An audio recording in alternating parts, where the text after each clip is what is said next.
The feudal world of Chogoris spun through the void at the galaxy's edge, its windswept steppes and towering mountain ranges harboring a civilization that had remained largely unchanged for millennia.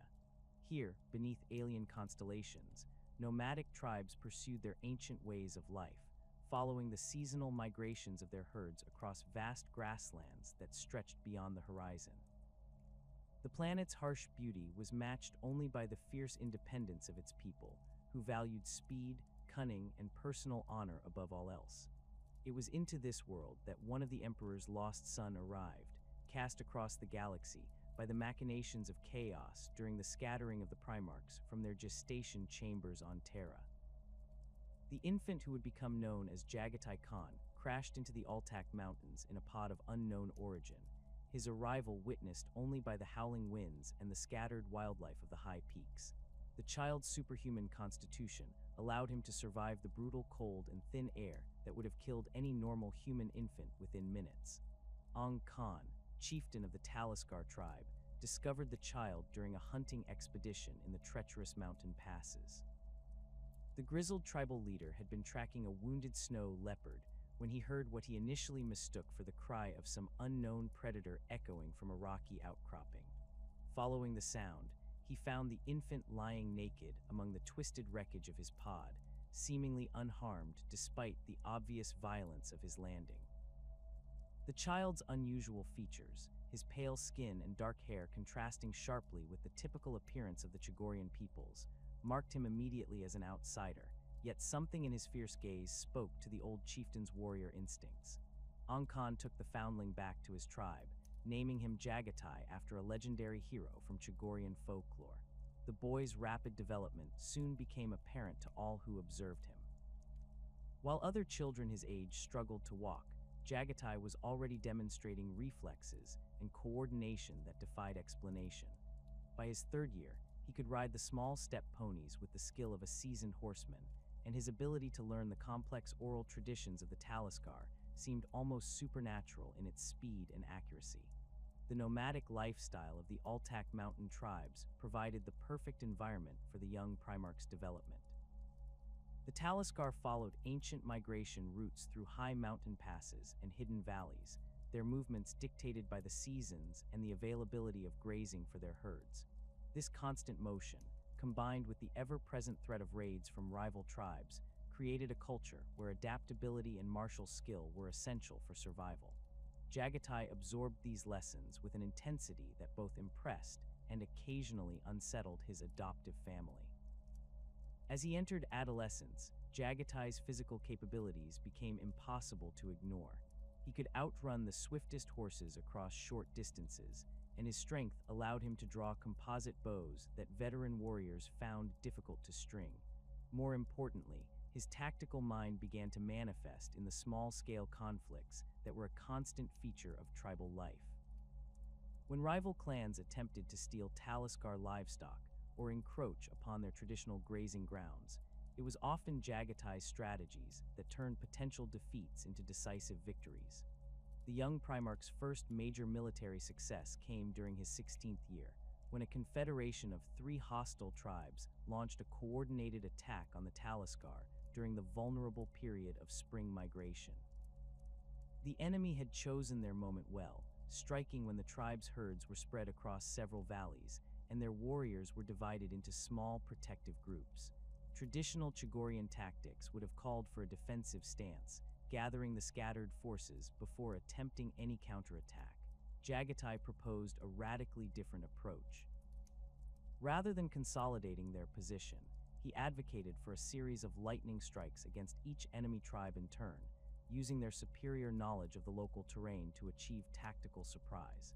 His plan required precise timing and absolute commitment from every warrior involved, as failure would leave the Taliskar completely exposed to retaliation. Ang Khan, recognizing the genius in his adopted son's strategy despite its apparent recklessness, gave his consent to the audacious plan. The campaign that followed became legendary among the mountain tribes. Jaghatai led a force of fewer than 200 warriors in a series of dawn raids that systematically dismantled the enemy confederation. Each attack struck at the moment when the targeted tribe was least prepared, exploiting gaps in their defenses that Jaghatai had identified through careful reconnaissance. The speed of movement between targets prevented any coordinated response, and within 10 days, all three hostile tribes had been scattered or forced to sue for peace. This victory established Jaghatai's reputation as a military prodigy, but it also revealed something deeper about his character. Unlike many successful young warriors, he showed no interest in personal glory or the accumulation of trophies from defeated enemies. Instead, he focused on the strategic implications of each victory and the lessons that could be learned from every engagement. His approach to warfare combined the traditional Chogorian emphasis on mobility and surprise with an analytical mindset that seemed to anticipate his enemies' moves several steps in advance. The political landscape of Chogoris during this period was characterized by endless cycles of alliance and betrayal among hundreds of competing tribes. The planet's harsh environment and limited resources ensured that conflict was a constant reality, with successful tribes expanding their territory at the expense of weaker neighbors. This system had persisted for thousands of years, creating a warrior culture that valued individual prowess and tribal loyalty above all other considerations. Jaghatai's rise to prominence within the Taliskar coincided with a period of increasing instability across the steppes. Climate changes had disrupted traditional migration patterns, forcing tribes into closer contact and intensifying competition for scarce resources. Several powerful chieftains had begun attempting to forge larger confederations, seeking to dominate their neighbors through superior numbers rather than the traditional emphasis on mobility and skill. Recognizing that these changes threatened the survival of smaller tribes like the Taliskar, Jaghatai began to advocate for a new approach to intertribal politics. His vision went beyond the simple defensive alliances that had occasionally formed in the past, instead proposing a systematic unification of the mountain tribes under a single leadership structure that would preserve their cultural identity while providing the strength necessary to resist external threats. The implementation of this vision required years of careful diplomacy combined with decisive military action. Jaghatai's reputation as a warrior allowed him to speak as an equal with established chieftains, while his strategic insights provided practical solutions to the problems facing their peoples. He demonstrated a remarkable ability to identify the core interests that different tribes shared, building coalitions based on mutual benefit rather than simple domination. The process of unification was neither swift nor bloodless. Many tribal leaders viewed Jaghatai's proposals as threats to their traditional authority, and some chose to resist through force of arms. These conflicts tested the young Primarch's military capabilities on an increasingly large scale, as he found himself commanding forces numbering in the thousands rather than the small raiding parties of his earlier campaigns. The tactics that emerged from these larger engagements would eventually become the foundation of the White Scars Legion's approach to warfare. Jaghatai refined the traditional Chogorian emphasis on mounted warfare, developing new formations and techniques that maximized the shock value of cavalry charges while maintaining the flexibility to adapt to changing battlefield conditions. His forces became known for their ability to appear without warning, strike with devastating effect, and vanish before enemy reinforcements could respond. Central to Jaghatai's military philosophy was the concept of the decisive moment, the critical point in any engagement where swift action could determine the outcome regardless of numerical disadvantage. He trained his followers to recognize these moments and to commit themselves completely when they arose, understanding that hesitation or half measures would inevitably lead to defeat. This approach required not only exceptional skill and courage from individual warriors, but also an unprecedented level of coordination and trust throughout the entire force. The spiritual dimensions of Chogorian culture played an equally important role in Jaghatai's rise to power. The nomadic tribes maintained ancient shamanic traditions that emphasized harmony with the natural world and respect for the spirits of the steppes. These beliefs provided a unifying framework that transcended tribal boundaries, offering a basis for cooperation that went beyond mere political convenience. Jaghatai's integration of these spiritual traditions into his political and military activities demonstrated a sophisticated understanding of Chogorian psychology. Rather than attempting to impose new beliefs or practices, he positioned himself as a guardian and interpreter of ancient wisdom, claiming that the spirits themselves had revealed the necessity of tribal unification. This approach allowed him to present radical changes as returns to forgotten truths, making them more acceptable to conservative tribal elders. The Path of Heaven, as Jagatai's philosophical system came to be known, represented a synthesis of traditional Chogorian values with new strategic realities. It emphasized the importance of movement and adaptation, teaching that strength came not from rigid adherence to fixed positions, but from the ability to respond fluidly to changing circumstances. This philosophy applied equally to warfare, politics, and personal conduct, providing a comprehensive worldview that could guide decision-making in any situation. The practical application of these principles required extensive changes to traditional tribal structures and practices. Jaghatai established new systems of communication that allowed widely separated groups to coordinate their activities, developed standardized training methods that ensured consistent tactical capabilities across different tribes, and created mechanisms for sharing resources and information that had previously been closely guarded tribal secrets. By his 25th year, Jaghatai had succeeded in unifying most of the mountain tribes under his leadership, earning the title of Khan, a position that combined military command, political authority, and spiritual guidance. His domain stretched across thousands of square kilometers of some of the most challenging terrain on Chogoris, encompassing dozens of formerly independent tribes that now acknowledged his supremacy while maintaining their distinct cultural identities. The establishment of the Khagan's dominion marked a fundamental transformation in Chogorian society. For the first time in recorded history, large portions of the planet were united under a single leadership structure that respected local traditions while providing the coordination necessary for large-scale military and economic activities. This achievement demonstrated not only Jaghatai's exceptional capabilities as a leader, but also his deep understanding of the cultural forces that shaped his adopted world. The integration of shamanic traditions into the new political order proved particularly significant for the future development of Chogorian society. Rather than viewing these ancient practices as obstacles to progress, Jaghatai recognized their value as sources of wisdom and social cohesion. He established formal roles for tribal shamans within his administration, ensuring that traditional knowledge would be preserved and transmitted even as political structures evolved.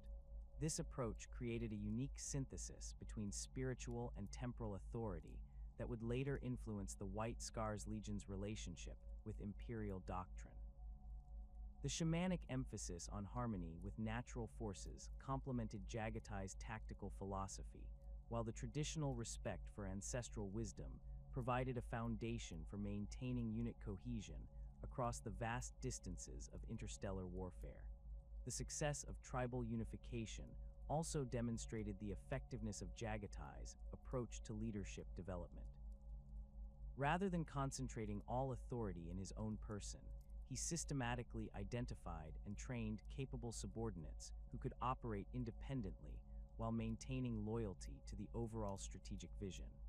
This decentralized command structure proved essential for managing the vast territories under his control and would later become a defining characteristic of the White Scars' operational methods.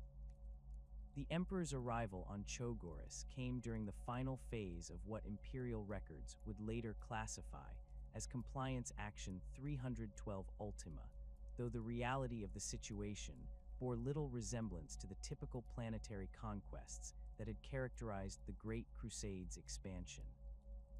The Master of Mankind had tracked the psychic resonance of his lost son across the galaxy's edge, following traces of power that had grown stronger with each passing year as Jaghatai's influence spread across the steppes.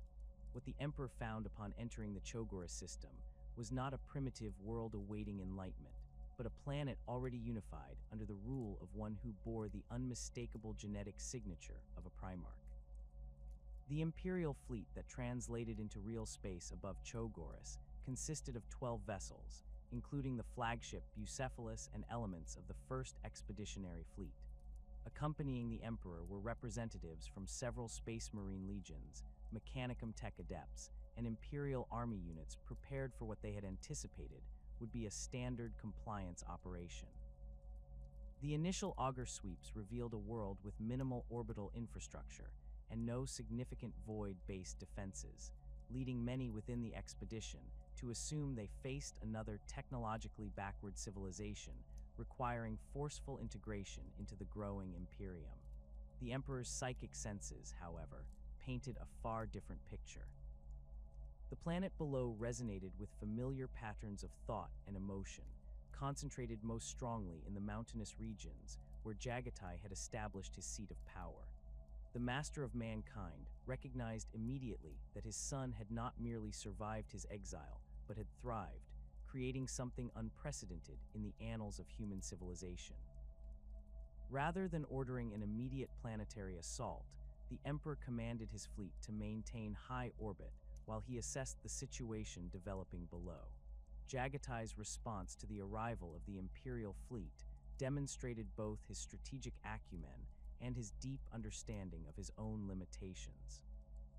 The Khan had been aware for several years that Chogoris existed within a larger galactic community, as captured raiders from off-world had spoken of vast stellar empires and technologies beyond anything his people possessed. The sudden appearance of massive warships in orbit above his world could only mean that representatives of this larger civilization had finally taken notice of Chogoris and its unified tribes.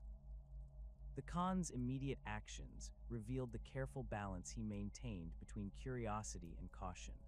Rather than attempting to hide his forces or prepare for a hopeless defensive campaign, he ordered the lighting of signal fires across the mountain peaks, creating a visible display of organization and control that would be clearly observable from orbit. Simultaneously, he dispatched his fastest riders to gather intelligence from the scattered settlements that maintained primitive communications equipment, seeking any information about the intentions of the mysterious visitors. The Emperor's decision to make planetfall came after 3 days of orbital observation, during which his enhanced senses had confirmed beyond doubt that the psychic signature emanating from the planet's surface belonged to one of his lost sons. The landing site chosen was a broad plateau in the Kumkarta Mountains, approximately 50 kilometers from Jaghatai's primary stronghold. The selection demonstrated the Emperor's understanding of Chogorian customs, as the location was neutral ground that would not be perceived as either threatening or submissive. The initial meeting between father and son took place at dawn on the 4th day following the Imperial fleet's arrival. Jaghatai approached the landing site with a retinue of his most trusted warriors, their horses' hooves creating rhythmic thunder against the rocky ground as they descended from the mountain passes.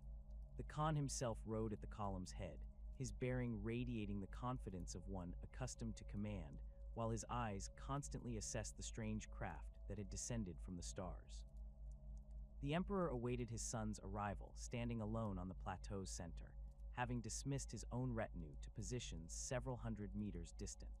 The master of mankind's appearance had been carefully calculated to avoid overwhelming the Chogorian delegation while still demonstrating his own supernatural nature. He wore relatively simple robes of deep gold, with only the subtle play of psychic energy around his form indicating his true power to those capable of perceiving such things. The moment of recognition between the two proved immediate and profound. Despite having never met, both father and son felt the unmistakable resonance of shared genetic heritage, a connection that transcended mere physical similarity. Jaghatai's senses detected power radiating from the golden figure before him that dwarfed anything he had previously encountered, while the Emperor perceived in his son the successful culmination of genetic engineering combined with the wisdom gained through decades of leadership and conflict. The conversation that followed would later be remembered as one of the most significant diplomatic exchanges in imperial history, though few records of its specific content survived the subsequent millennia. What is known is that the Emperor presented his vision of human unity and the necessity of the Great Crusade, while Jaghatai challenged many of the fundamental assumptions underlying imperial doctrine. The Khan's questions focused particularly on the relationship between individual freedom and collective security, a tension that had shaped his own approach to unifying the Chogorian tribes. Jaghatai's skepticism of the imperial truth manifested most clearly in his examination of its materialist philosophy. The Khan had spent years integrating the shamanic traditions of his adopted people with practical governance, creating systems that acknowledged spiritual dimensions of existence while maintaining rational approaches to problem solving. The emperor's insistence that such beliefs represented primitive superstition conflicted directly with Jaghatai's lived experience of phenomena that defied purely materialist explanation. The emperor argued that unity of purpose and doctrine was essential for humanity's survival in a hostile galaxy, pointing to the constant threats posed by alien civilizations and the chaotic forces that sought to destroy human progress. Jaghatai countered that excessive centralization would inevitably lead to stagnation and tyranny, arguing that diversity of thought and approach was humanity's greatest strength. These discussions revealed the depth of Jaghatai's political philosophy, which had evolved far beyond the simple tribal structures from which it had emerged. The Khan's system of governance balanced central coordination with local autonomy, allowing individual communities to maintain their cultural identities while contributing to larger strategic objectives. This approach had proven successful on Chogoris, but the emperor questioned whether it could function on the galactic scale required by the Great Crusade. The resolution of their philosophical differences came not through victory of one position over another, but through mutual recognition of shared fundamental values. Both father and son prioritized human survival and prosperity above all other considerations, and both understood that achieving these goals required difficult compromises between competing principles. The emperor acknowledged that Jaghatai's approach had achieved remarkable results on Chogoris, while the Khan recognized that the threats facing humanity in the broader galaxy demanded responses beyond the capabilities of any single world. The ceremonial adoption of the Fifth Legion represented a transformation that extended far beyond simple changes in nomenclature and organization. The Terran-born Space Marines who had served as the Legion's core since its founding found themselves inheriting not just a new name and heraldry, but an entirely different approach to warfare and brotherhood. The White Scars, as they now became known, would need to integrate the tactical doctrines developed on Chogoris with the standardized imperial methods that had guided their previous campaigns. The process of transformation began with the arrival of the first Chogorian recruits at the Legion's primary fortress monastery on Terra. These young warriors brought with them not only exceptional skill in mounted combat and reconnaissance, but also cultural traditions that had been refined over millennia of nomadic life. Their integration with existing Legion personnel created immediate challenges, as fundamental differences in worldview and methodology became apparent during training exercises and strategic planning sessions. The Terran veterans of the Fifth Legion had spent decades perfecting techniques of siege warfare and urban combat, specializing in the methodical reduction of fortified positions and the systematic conquest of heavily defended worlds. Their approach to warfare emphasized careful preparation, overwhelming firepower, and the patient accumulation of tactical advantages. These methods had proven highly effective in numerous compliance campaigns, earning the Legion a reputation for reliability and thoroughness among Imperial commanders. The Chogorian warriors, by contrast, had been trained in traditions that prioritized speed, flexibility, and the exploitation of enemy weaknesses through rapid maneuver.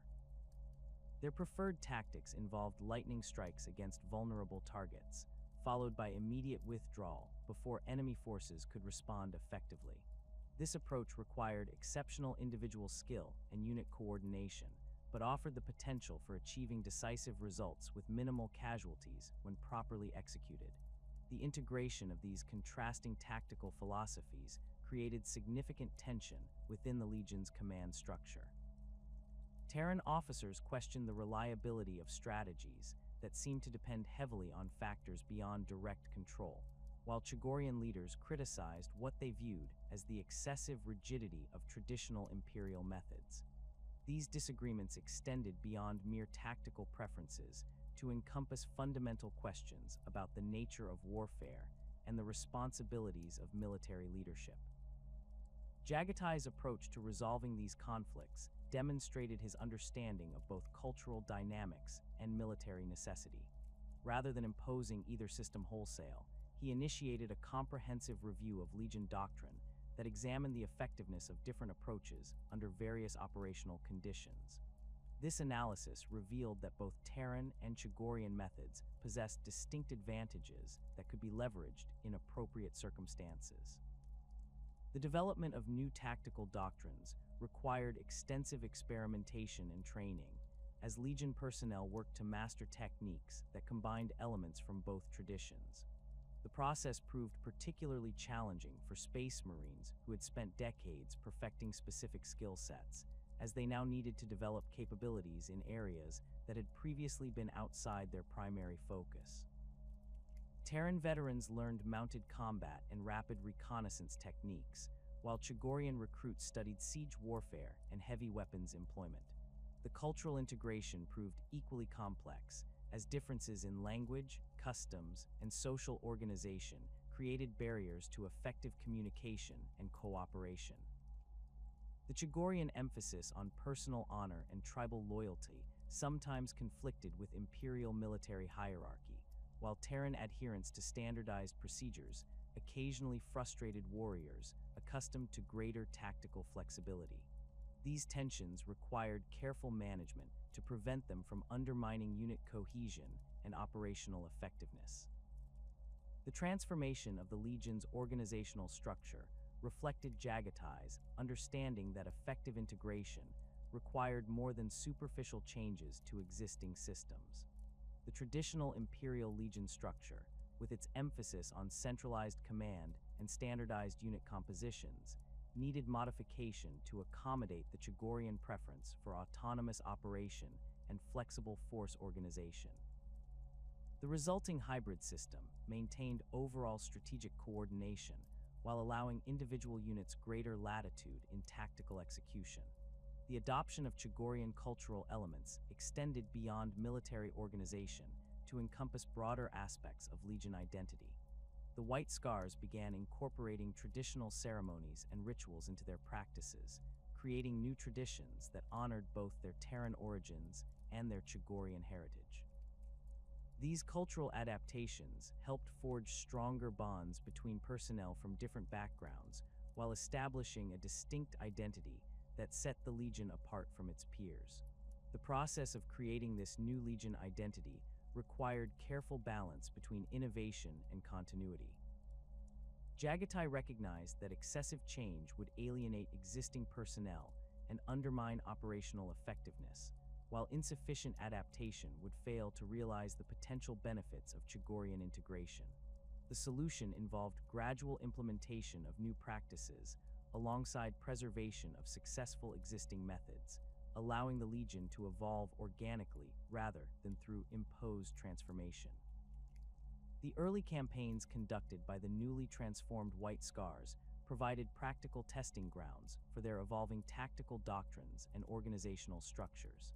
These operations revealed both the strengths and limitations of their hybrid approach, leading to further refinements in training methods and operational procedures.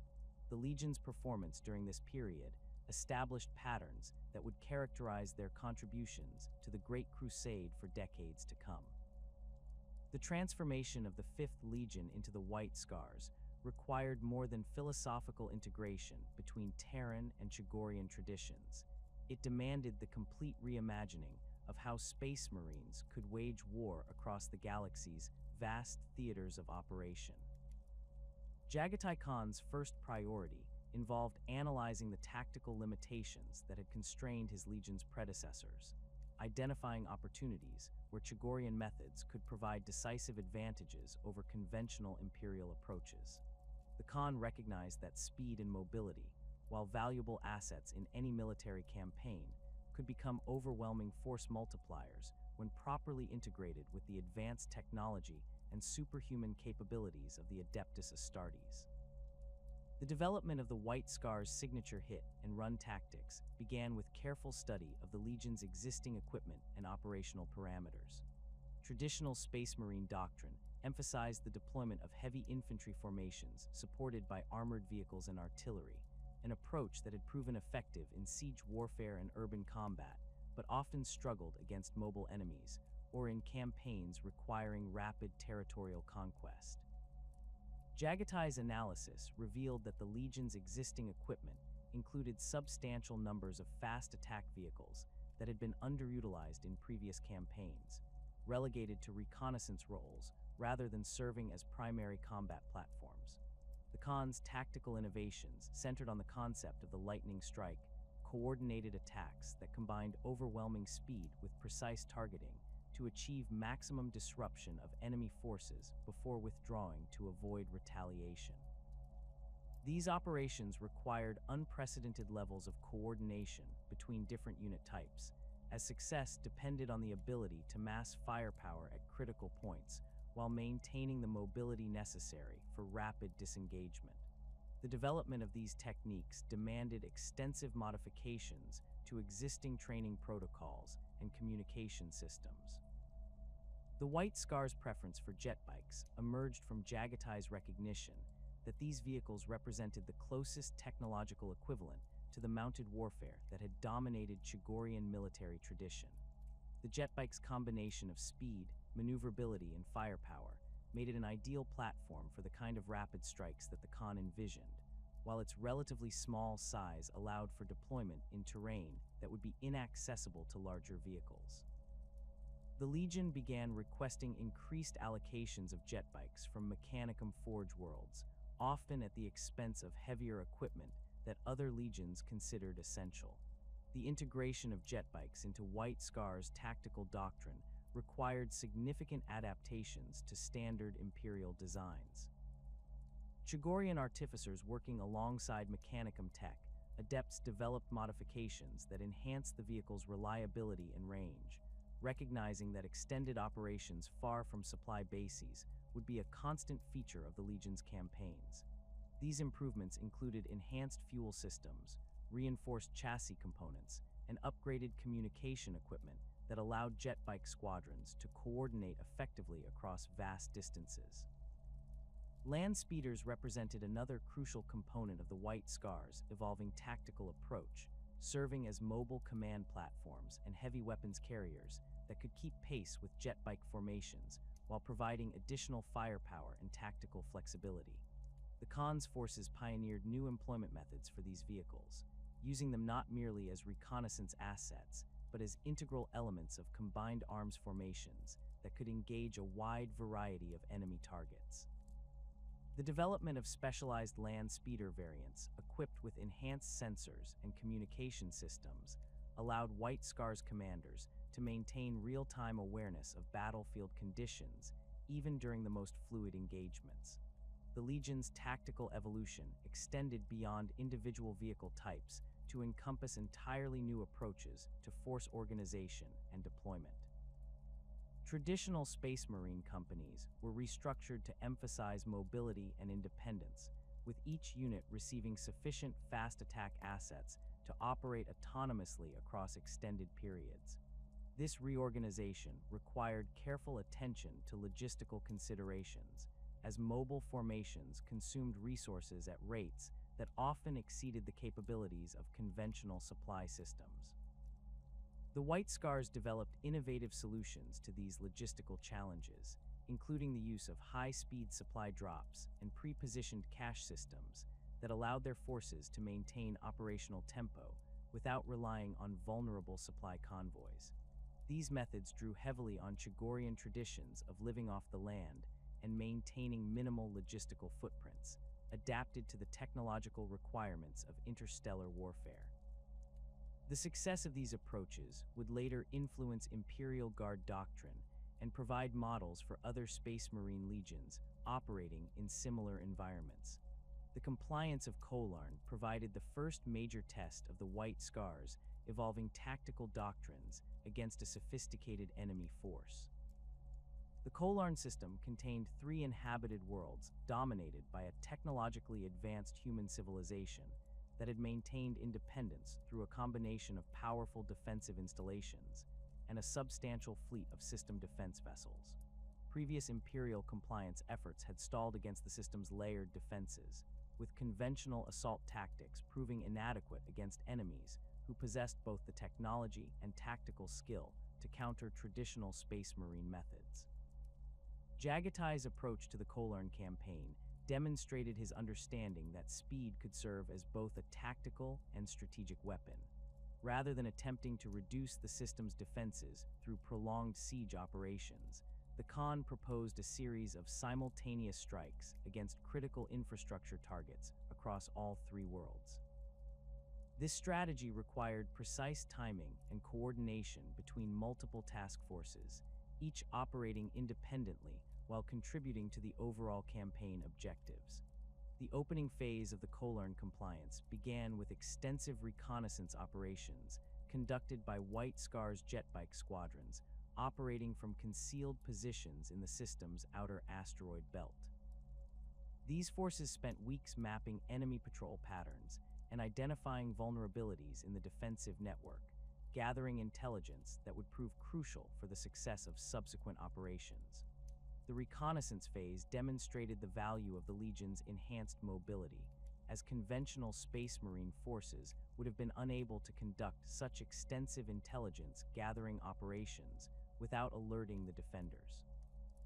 The primary assault commenced with coordinated strikes against orbital defense platforms and communication relays, executed by land speeder formations that had infiltrated the system using modified approach vectors that avoided detection by enemy sensors. These attacks achieved complete tactical surprise, destroying or disabling key defensive installations before enemy forces could mount effective responses. The success of these initial strikes created gaps in the defensive network that allowed follow-up forces to penetrate deeper into the system. The ground phase of the Kolarn campaign showcased the effectiveness of White Scar's tactics against enemies who had prepared for conventional Imperial assault methods. Jetbike squadrons conducted lightning raids against command centers and supply depots, disrupting enemy coordination and logistics while avoiding direct confrontation with heavily fortified positions. These operations forced the defenders to disperse their forces across multiple potential targets, preventing them from concentrating sufficient strength to repel any single attack.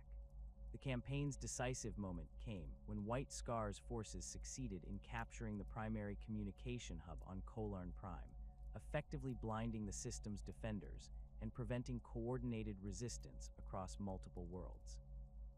This achievement required a complex operation involving simultaneous diversionary attacks and the precise timing of the main assault force's approach. The success of this operation demonstrated that properly executed mobility tactics could achieve strategic objectives that would have required vastly larger forces using conventional methods. The pacification of the Orc Empire of Goro presented different challenges that further tested the White Scar's tactical flexibility and operational capabilities. The Goro system contained multiple worlds dominated by Orc populations that had achieved an unusual degree of organization under the leadership of a particularly cunning warboss. Unlike human opponents who could be defeated through the destruction of key infrastructure or command systems, the Orcs required direct military confrontation that played to their considerable strengths in close combat and siege warfare.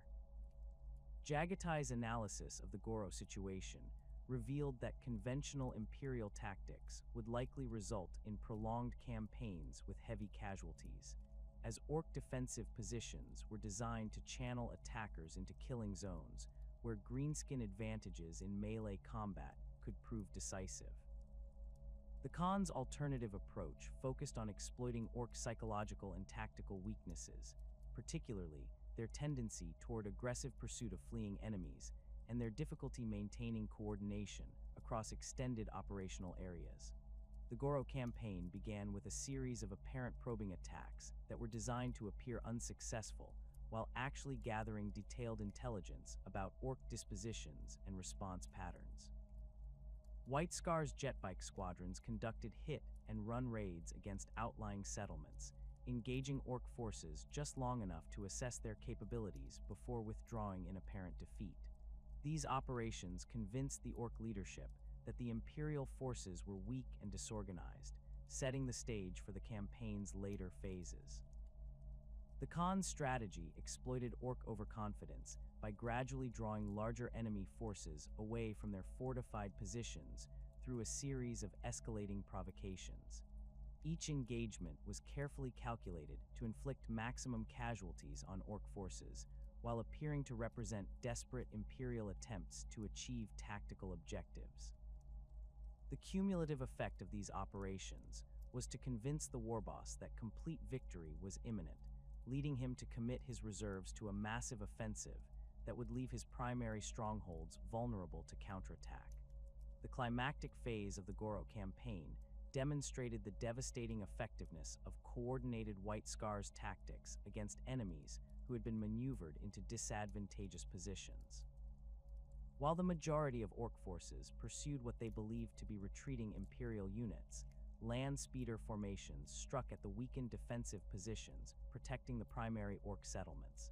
These attacks achieved complete surprise and overwhelmed the reduced garrisons before reinforcements could respond effectively. The establishment of the Sajar Mazin represented one of Jaghatai Khan's most significant innovations in legion discipline and organization. This institution, whose name translated roughly as the Broken in the Chogorian tongue, provided a mechanism for dealing with space marines who had failed in their duties or violated Legion codes of conduct, without resorting to the permanent solutions typically employed by other legions. The concept drew heavily on Chogorian traditions of exile and redemption, adapted to address the unique requirements of space marine psychology and imperial military necessity. The Sajar Mazin served multiple functions within White Scar's organization, operating simultaneously as a disciplinary measure, a source of specialized personnel for dangerous missions, and a pathway for the restoration of honor among disgraced warriors.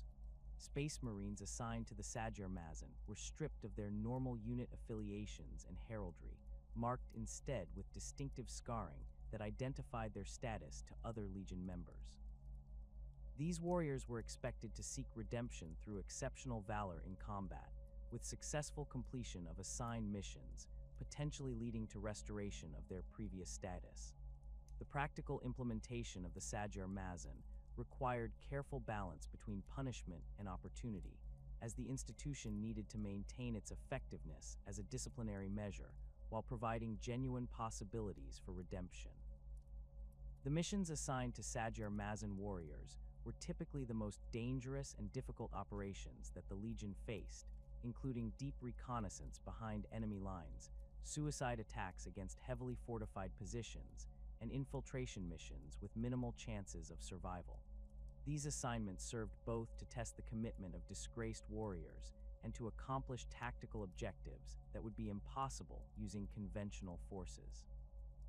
The psychological aspects of the Sajar Mazin proved as important as its tactical applications, providing a mechanism for maintaining unit cohesion and morale, even when individual Space Marines failed to meet Legion standards. The knowledge that failure did not necessarily result in permanent disgrace or death allowed White Scar's warriors to take calculated risks and pursue aggressive tactics without fear that temporary setbacks would destroy their careers. This psychological freedom contributed significantly to the Legion's reputation for audacious operations and innovative tactical solutions. The cultural significance of the Sajar Mazin extended beyond its immediate disciplinary functions to encompass broader questions about honor, redemption, and the nature of warrior identity within the White Scar's Legion. The institution reflected Jagatai's understanding that even superhuman warriors could experience moments of weakness or failure, and that the Legion's long-term effectiveness required mechanisms for recovering from such setbacks, rather than simply discarding valuable personnel. This approach distinguished the White Scars from other legions that typically dealt with disciplinary problems through execution or permanent exile. The success of early White Scars campaigns, using these innovative tactics and organizational structures, established patterns that would characterize the Legion's operations throughout the Great Crusade.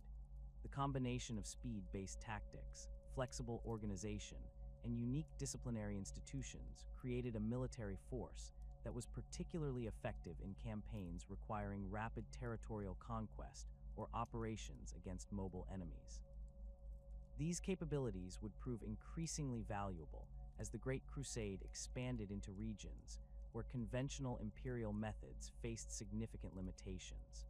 The relationships between the Primarchs represented one of the most complex and consequential aspects of the Great Crusade, as these demigod-like beings navigated bonds of brotherhood while commanding vast military forces across the galaxy. For Jaghatai Khan, these relationships proved particularly nuanced, shaped by his position as both an outsider to the political machinations that consumed many of his brothers and a respected voice of reason during moments of crisis. The Khan's approach to inter-Primarch relations reflected the same philosophical flexibility that characterized his military tactics, allowing him to maintain meaningful connections with brothers whose worldviews often differed dramatically from his own. The friendship between Jaghatai Khan and Magnus, the Red, stood as perhaps the most intellectually stimulating relationship among all the Primarchs, built upon shared fascination with knowledge that extended beyond the purely material realm.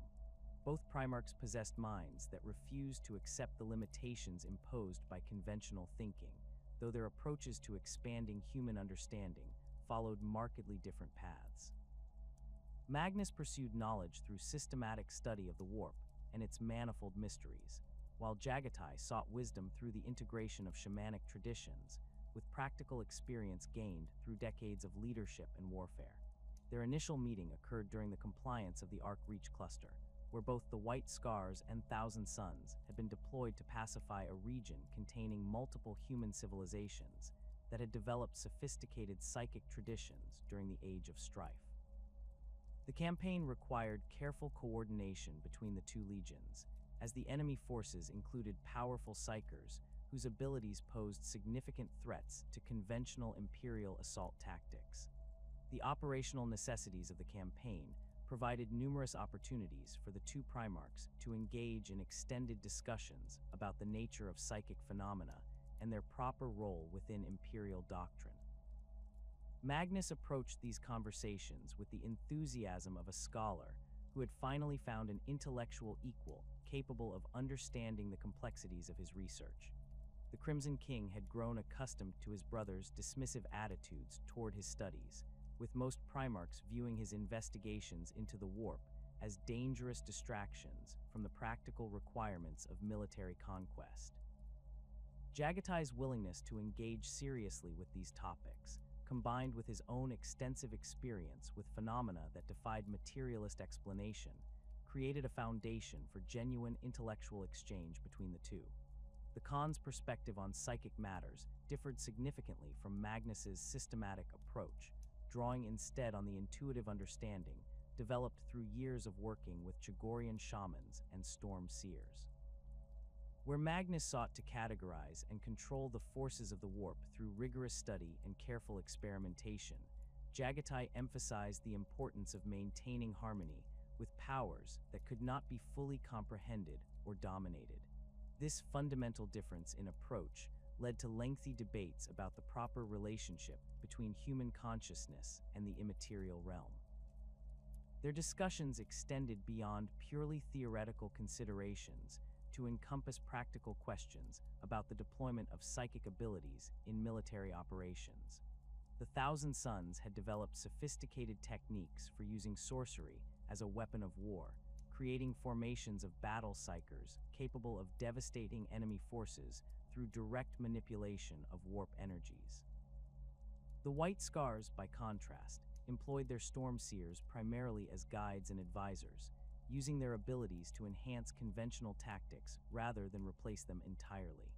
Magnus often expressed frustration with what he perceived as Jaghatai's reluctance to fully embrace the potential of psychic power, arguing that the Khan's conservative approach represented a waste of humanity's greatest evolutionary advantage. The Crimson King believed that proper understanding and application of psychic abilities could solve many of the challenges facing the Great Crusade, from faster-than-light communication to the creation of weapons capable of destroying entire fleets. His vision encompassed a future where humanity would transcend its physical limitations through mastery of the warp's infinite possibilities. Jaghatai's responses to these arguments revealed the depth of his philosophical sophistication, as he challenged Magnus's assumptions about the nature of power and progress without dismissing the value of psychic abilities entirely.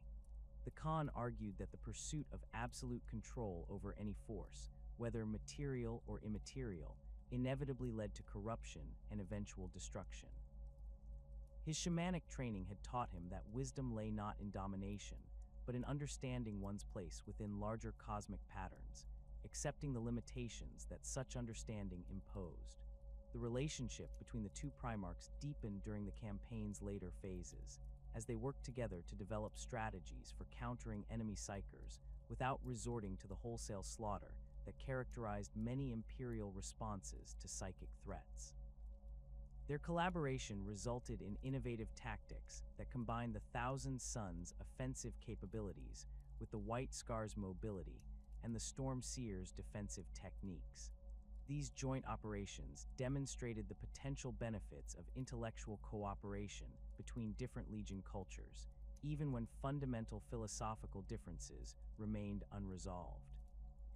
The dynamic between Jaghatai Khan and Mortarion represented a far more contentious relationship, built upon fundamental disagreements about the nature of strength and the proper response to forces beyond human control.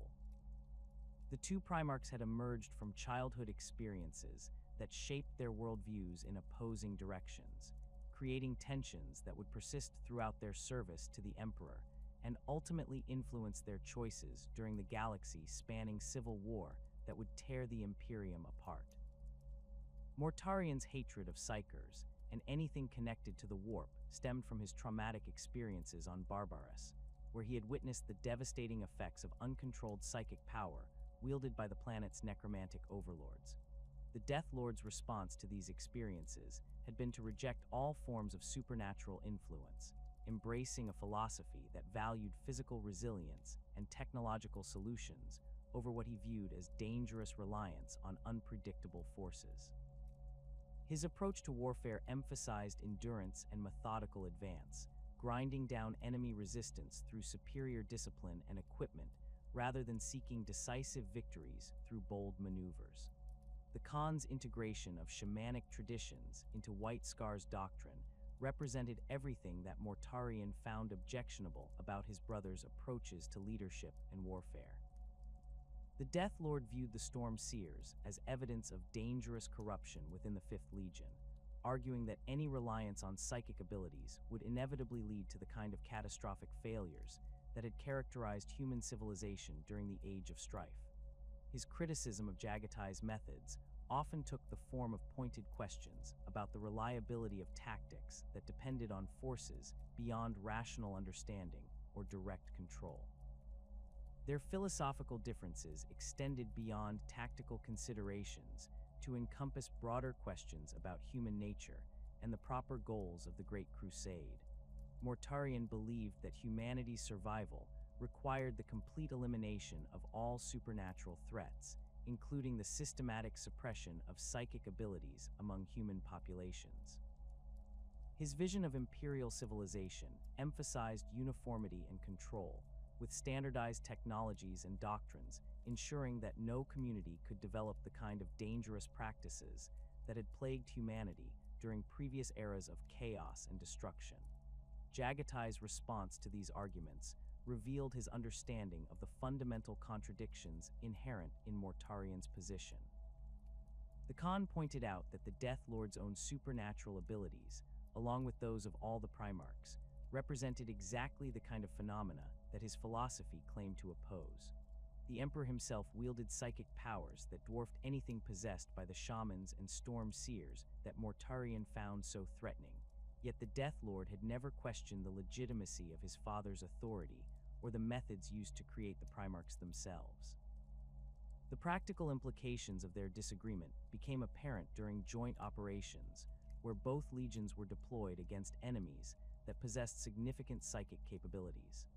The Death Guard's tactical doctrine emphasized the use of overwhelming firepower and protective equipment to counter supernatural threats, accepting heavy casualties in exchange for the certainty that their methods would not be compromised by warp-based interference. The White Scars preferred to use their Stormseer's abilities to anticipate and counter enemy psychic attacks, achieving similar results with far fewer losses, but requiring trust in abilities that Mortarion considered inherently unreliable. These operational differences led to heated exchanges between the two Primarchs about the proper balance between acceptable risk and tactical effectiveness. Mortarion argued that any strategy dependent on psychic abilities was fundamentally flawed, as the unpredictable nature of warp phenomena made it impossible to plan reliable operations around such capabilities. Jaghatai countered that the Death Lord's rigid adherence to purely material solutions often resulted in unnecessary casualties and missed opportunities, pointing to specific examples where Stormseer guidance had prevented disasters or revealed tactical advantages that conventional reconnaissance would have missed. The tension between the two reached its peak during the compliance of the Melancholia system, where both legions were deployed against a human civilization that had developed extensive psychic defenses based on technologies that blended advanced science with warp manipulation. The enemy's capabilities posed unique challenges that required careful coordination between different Imperial forces, as conventional assault tactics proved ineffective against opponents who could predict and counter traditional military approaches through precognitive abilities. Mortarion's initial strategy involved systematic bombardment of all enemy installations, followed by methodical ground assault using Death Guard forces equipped with specialized protective gear designed to resist psychic attacks. This approach achieved limited success against outlying settlements, but stalled completely when applied to the system's primary fortress worlds, where the defenders' abilities allowed them to anticipate and prepare for each Imperial move. The resulting stalemate threatened to extend the campaign indefinitely, tying down substantial Imperial resources that were needed for other operations.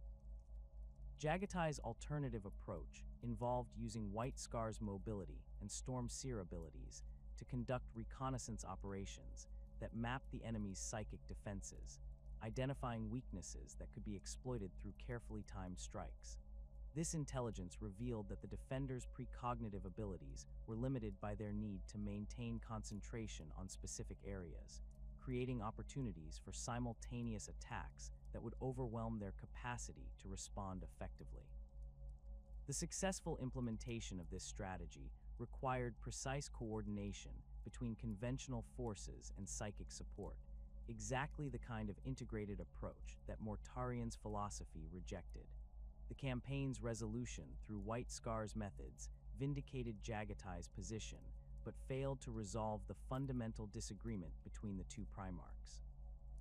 Mortarion acknowledged the tactical success, while maintaining that such victories came at the cost of exposing Imperial forces to corruption and eventual destruction.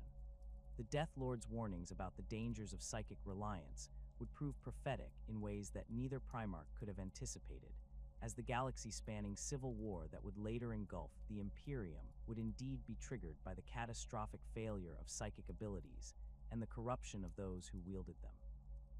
The Khan's role as mediator during inter-legion disputes emerged naturally from his reputation for fairness and his position outside the political factions that increasingly divided the Primarchs as the Great Crusade progressed. Unlike many of his brothers, Jaghatai had never sought to build coalitions or advance particular agendas within the broader Imperial hierarchy, focusing instead on the effective prosecution of his assigned campaigns and the welfare of his own legion. This independence, combined with his demonstrated ability to work effectively with Primarchs whose approaches differed dramatically from his own, made him a valuable voice during moments when tensions between different legions threatened to undermine Imperial unity. The most significant example of Jaghatai's mediating role occurred during the dispute between Perturabo and Rogel Dorn over the proper approach to siege warfare and fortification design. The two Primarchs had developed increasingly bitter rivalry based on their competing philosophies about the relationship between offensive and defensive capabilities, with each claiming that his methods represented the superior approach to the challenges of modern warfare. Their disagreement had begun to affect the efficiency of joint operations, as both Primarchs refused to accept strategic plans that incorporated elements from their rivals' tactical doctrines. The Khan's intervention in this dispute demonstrated his understanding of the psychological dynamics that drove his brother's behavior, as well as his ability to identify practical solutions that addressed underlying concerns without requiring either party to abandon their fundamental principles. Jaghatai's analysis revealed that the conflict between Perturabo and Dorn stemmed not from genuine tactical disagreements, but from deeper issues related to recognition and respect within the imperial hierarchy. Both Primarchs felt that their contributions to the Great Crusade had been undervalued, leading them to compete for validation through increasingly extreme assertions of their own superiority.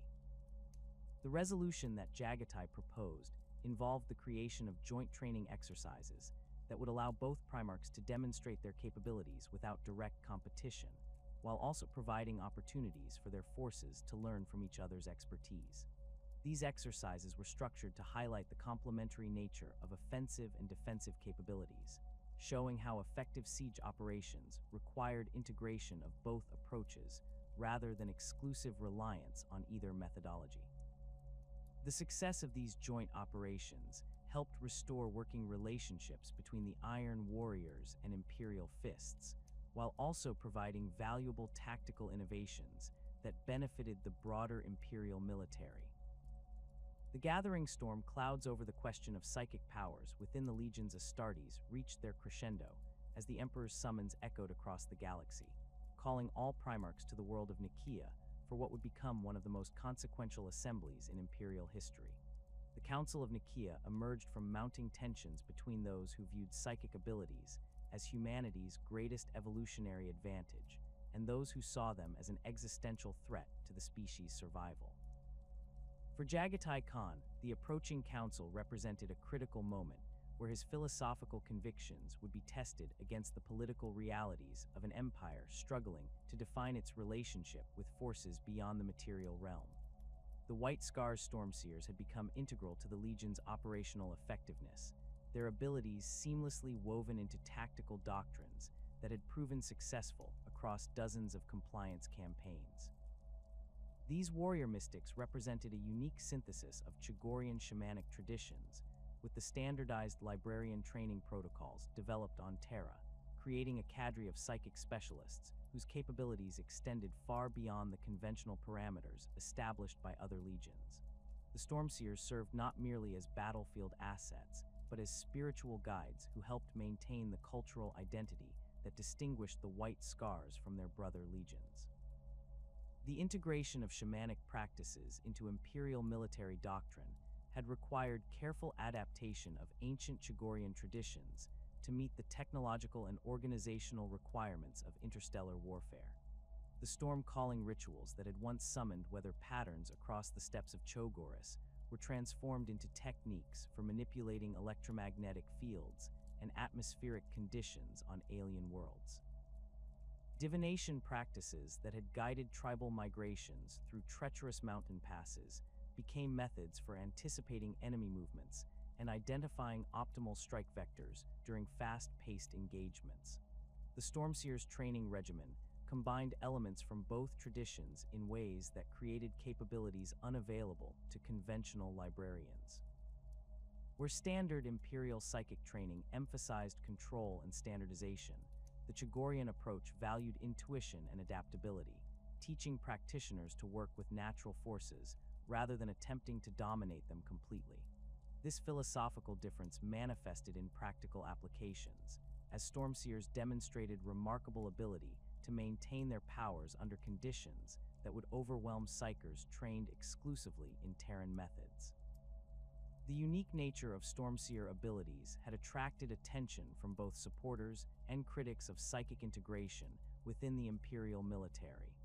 Magnus, the Red, had expressed particular interest in their techniques, viewing the Chogorian approach as validation of his theories about the importance of cultural context in psychic development.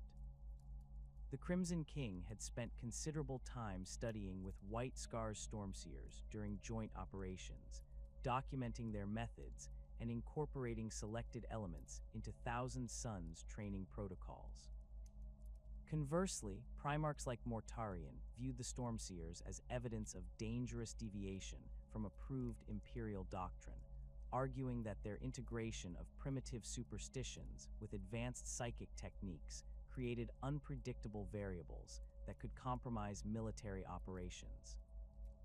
The Death Lord's criticism focused particularly on the shamanic elements of Stormseer training, which he claimed introduced corrupting influences that would inevitably lead to the kind of catastrophic failures that had plagued human civilization during the Age of Strife. The growing debate over psychic powers within the Legion's Astartes had been further complicated by reports of increasingly dangerous phenomena associated with warp-based abilities. Several legions had experienced incidents where psychers lost control of their powers, resulting in casualties among their own forces and raising questions about the reliability of psychic support in critical situations. These incidents provided ammunition for those advocating complete prohibition of psychic disciplines, while supporters argued that such problems resulted from inadequate training rather than inherent flaws in the abilities themselves.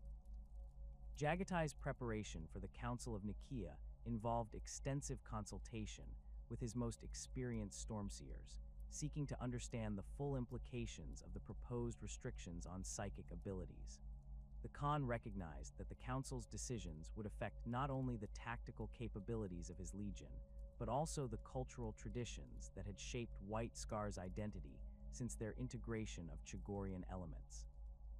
The potential loss of the Stormseers would represent more than a reduction in military effectiveness. It would constitute an attack on the philosophical foundations that distinguished his approach to leadership and warfare. The Khan's analysis of the situation revealed the complex political dynamics underlying the ostensibly technical debate about psychic safety and military effectiveness. The growing influence of certain Primarchs who opposed psychic integration reflected broader tensions within the imperial hierarchy about the proper balance between central control and local autonomy.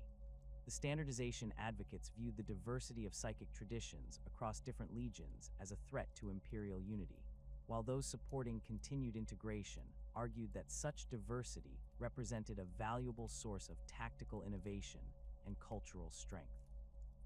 The journey to Nicaea provided Jaghatai with opportunities to gauge the positions of his brother Primarchs on the crucial questions that would dominate the Council's deliberations.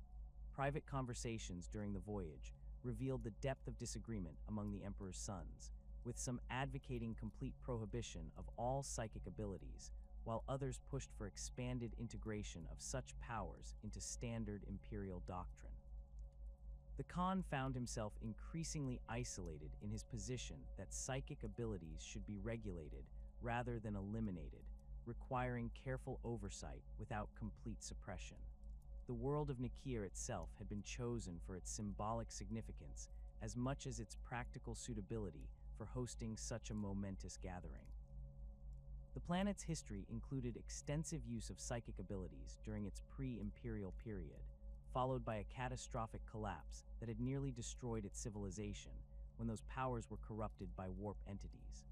The ruins scattered across Nicaea's surface served as stark reminders of the potential consequences of uncontrolled psychic experimentation, providing a sobering backdrop for discussions about the proper role of such abilities within imperial society. The opening ceremonies of the Council of Nicaea demonstrated the Emperor's intention to treat the proceedings with the gravity befitting their potential impact on the future of human civilization. The Master of Mankind's presence lent ultimate authority to the gathering, while the assembled Primarchs represented the full spectrum of opinion on the questions under consideration. The formal structure of the proceedings, modeled on ancient Terran legal traditions, emphasized the importance of reasoned argument and evidence-based decision-making in resolving the fundamental questions about humanity's relationship with psychic phenomena. Jaghatai's testimony before the council represented one of the most eloquent defenses of regulated psychic integration delivered during the proceedings.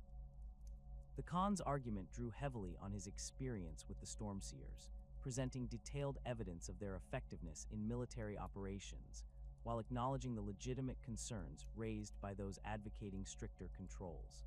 His presentation emphasized the importance of proper training and cultural context in preventing the kind of catastrophic failures that had characterized uncontrolled psychic experimentation during previous eras.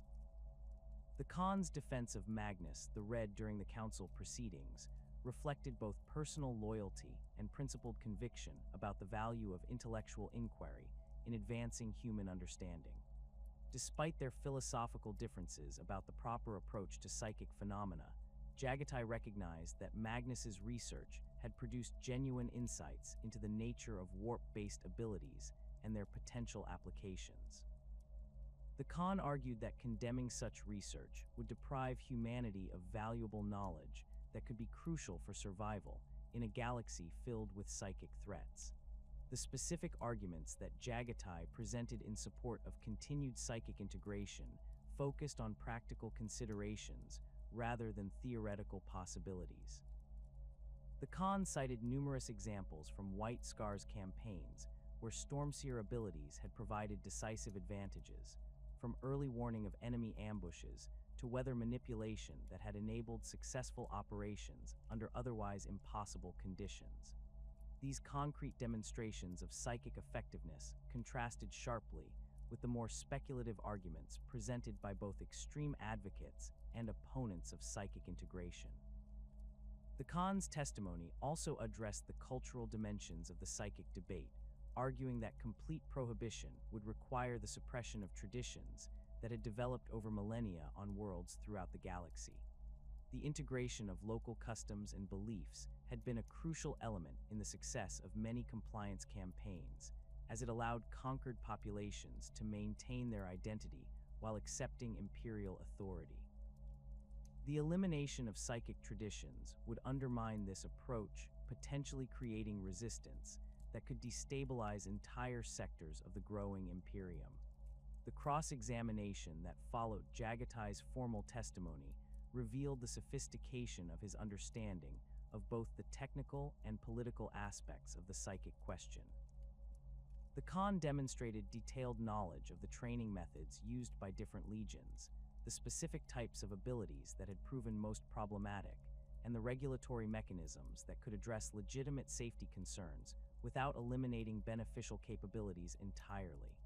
His responses to hostile questioning showed both the depth of his preparation and his commitment to finding practical solutions rather than ideological victories. The Emperor's final pronouncement at the Council of Nicaea represented a compromise that satisfied neither the strongest advocates nor the most determined opponents of psychic integration. The Edict of Nicaea established strict limitations on the use of psychic abilities within the Legion's Astartes while stopping short of complete prohibition, creating a regulatory framework that would govern the deployment of such powers throughout the remainder of the Great Crusade. The edict's specific provisions reflected many of the concerns that Jaghatai had raised during his testimony, though the overall restrictions were more severe than he had advocated. The immediate aftermath of the council saw widespread confusion among the legions as they struggled to implement the new restrictions while maintaining operational effectiveness. The White Scars faced particular challenges due to the integral role that Stormseers had played in their tactical doctrine, requiring significant modifications to established procedures and training protocols. The Khan's response to these challenges demonstrated his pragmatic approach to leadership, as he worked to find ways of complying with the edict's letter while preserving as much as possible of its spirit. The quiet defiance that characterized Jaghatai's implementation of the Edict of Nicaea reflected his conviction that complete elimination of psychic abilities would ultimately prove counterproductive to imperial interests. The Khan's interpretation of the edict's provisions emphasized the distinction between prohibited offensive applications and permitted defensive uses, allowing his stormseers to continue providing weather prediction, navigation assistance, and early warning capabilities that were essential for White Scar's operations.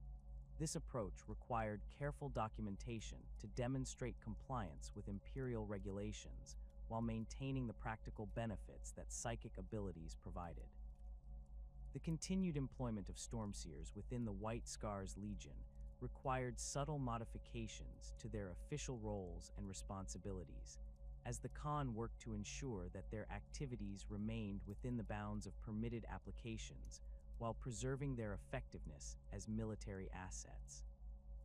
The stormseers were redesignated as weather readers and terrain specialists, titles that accurately described their functions while avoiding the psychic terminology that had become politically problematic following the Council of Nicaea. This semantic adjustment allowed the Legion to maintain its operational capabilities without openly challenging imperial authority. The training protocols for new stormseer candidates were revised to emphasize the permitted aspects of their abilities, while de-emphasizing techniques that fell clearly within the prohibited categories. The shamanic elements of their education were reframed as cultural preservation activities rather than psychic training, allowing the continuation of practices that were essential for maintaining White Scar's identity. These adaptations required careful coordination between the Khan's senior officers and the Legion's most experienced stormseers, as they worked to develop new approaches that would satisfy both regulatory requirements and operational necessities. The effectiveness of these adaptive measures became apparent during subsequent White Scar's campaigns, where the redesignated stormseers continued to provide valuable support despite the formal restrictions on their activities. The Legion's performance in operations requiring rapid movement across difficult terrain or in adverse weather conditions remained superior to that of forces lacking similar capabilities, demonstrating that the practical benefits of psychic integration could be preserved even under restrictive regulatory frameworks. The success of these operations validated Jaghatai's approach, while providing a model that other legions might have followed had political circumstances permitted such flexibility. The Khan's fascination with the ancient network of tunnels that threaded through the Immaterium began during the early years of the Great Crusade, when White Scar's reconnaissance forces encountered strange architectural anomalies on worlds that had supposedly been isolated since the Age of Strife. These discoveries, crystalline passages that seemed to exist partially outside normal space-time, doorways that led to chambers larger than the structures containing them, and corridors that connected points separated by impossible distances, represented phenomena that defied conventional imperial understanding of physics and engineering. Where other Primarchs might have dismissed such findings as Xeno's corruption requiring immediate purification, Jaghatai recognized the strategic implications of a transportation network that could potentially revolutionize imperial logistics and military deployment. The Webway's existence had been suspected by imperial scholars since the early days of the Great Crusade, as fragmentary references in ancient Terran archives hinted at a galaxy-spanning network of passages that predated human interstellar civilization by millions of years. The Emperor himself possessed knowledge of this network, though he shared such information only with those he deemed capable of understanding its significance without being corrupted by its alien origins. Jaghatai's discovery of active Webway nodes during White Scar's operations marked him as one of the few Primarchs trusted with deeper knowledge of humanity's ultimate strategic objectives. The collaboration between Jaghatai Khan and Magnus the Red in studying Xeno's technology extended far beyond their public discussions about psychic phenomena and imperial doctrine. Their private correspondence, conducted through carefully encrypted astropathic channels, revealed a shared understanding that the galaxy contained secrets whose importance transcended the immediate concerns of military conquest and planetary compliance. Both Primarchs had encountered evidence that the current phase of human expansion represented merely the latest iteration of cyclical patterns, that had shaped galactic civilization for eons, with previous iterations leaving behind technological artifacts that could provide crucial advantages to those capable of understanding their function. Magnus's systematic approach to cataloging Xeno's artifacts complemented Jaghatai's intuitive understanding of how such technologies might be integrated into practical applications.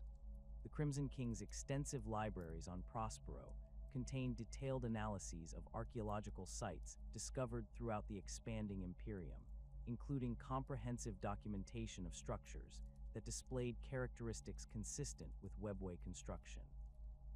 These records, combined with intelligence gathered by White Scar's reconnaissance teams, created a comprehensive picture of the ancient network scope and current condition across multiple sectors of Imperial space. The archaeological expeditions that both Primarchs conducted on ancient Terran sites revealed the depth of pre-Imperial human knowledge about the Webway and its strategic importance. Beneath the ruins of ancient cities, sealed vaults contained technical specifications and operational manuals that demonstrated sophisticated understanding of the network's function and maintenance requirements. These documents, written in archaic forms of Terran languages, describe the Webway as humanity's intended pathway to galactic dominance, a tool that would allow human civilization to transcend the limitations imposed by conventional faster-than-light travel and establish permanent control over the galaxy's most strategically important locations. The discovery of these ancient records forced both Primarchs to reconsider their understanding of the Emperor's ultimate objectives for the Great Crusade. The Master of Mankind's insistence on rapid territorial expansion and the systematic elimination of Xeno's civilizations took on new significance when viewed as preparation for humanity's eventual mastery of the Webway network. The current phase of conquest would establish the physical infrastructure necessary to support Webway operations, while the elimination of potential rivals would prevent interference with humanity's ascension to galactic supremacy. Jaghatai's first direct encounter with Dark Eldar raiders occurred during the compliance of the Calth system, where White Scar's forces had been deployed to pacify a collection of human settlements that had maintained technological independence through sophisticated defensive systems. The initial phases of the campaign proceeded according to standard Imperial doctrine, with reconnaissance teams mapping enemy positions while main assault forces prepared for coordinated strikes against key infrastructure targets. The sudden appearance of unknown Xeno's forces, emerging from concealed portals that materialized without warning, transformed a routine compliance operation into a complex multi-sided conflict that tested the limits of White Scar's tactical flexibility. The Xeno's attackers demonstrated capabilities that defied conventional understanding of battlefield dynamics, employing weapons that inflicted psychological as well as physical damage, while moving with speeds that challenged even the enhanced reflexes of Space Marines. Their vehicles seemed to operate according to principles that violated established laws of physics, changing direction instantaneously and accelerating to impossible velocities without apparent regard for momentum or inertia. Most disturbing of all, their tactics revealed intimate knowledge of Imperial military doctrine, suggesting extensive prior observation of Space Marine operations. The Dark Eldar's approach to warfare represented everything that the Khan found both fascinating and repugnant about Xeno's military philosophy. Their emphasis on speed and surprise aligned closely with White Scar's tactical preferences, but their obvious delight in inflicting suffering and their systematic harvesting of captives revealed a fundamental corruption that made any form of accommodation impossible. The Raiders' technology demonstrated clear superiority to Imperial equipment in several key areas, particularly in terms of mobility and stealth capabilities, yet their reliance on torture and terror as primary weapons indicated psychological weaknesses that could be exploited by properly prepared opponents. The campaign's progression revealed the Raiders' connection to the mysterious portal network that Jaghatai had been investigating, as their ability to appear and disappear at will clearly depended on access to transportation methods that bypassed normal space entirely. The Khan's forces began focusing their efforts on locating and studying the portal's sites, recognizing that understanding the enemy's mobility advantages was crucial for developing effective countermeasures. This shift in tactical priorities required significant modifications to standard White Scars doctrine, as the Legion needed to adapt their traditional hit and run techniques to opponents who possessed even greater mobility advantages. The intelligence gathered during these operations provided the first concrete evidence of the Webway's current inhabitants and their relationship to the ancient network's original creators. The Dark Eldar clearly possessed extensive knowledge of the system's operation, using it not merely as a transportation network, but as a base of operations from which they could launch raids across vast distances without warning. Their mastery of the technology exceeded anything that Imperial forces had achieved, suggesting either direct inheritance from the network's builders or millennia of practical experience with its operation. Jaghatai's hidden expeditions into the Webway itself began as tactical reconnaissance missions designed to gather intelligence about Dark Eldar capabilities and operational patterns.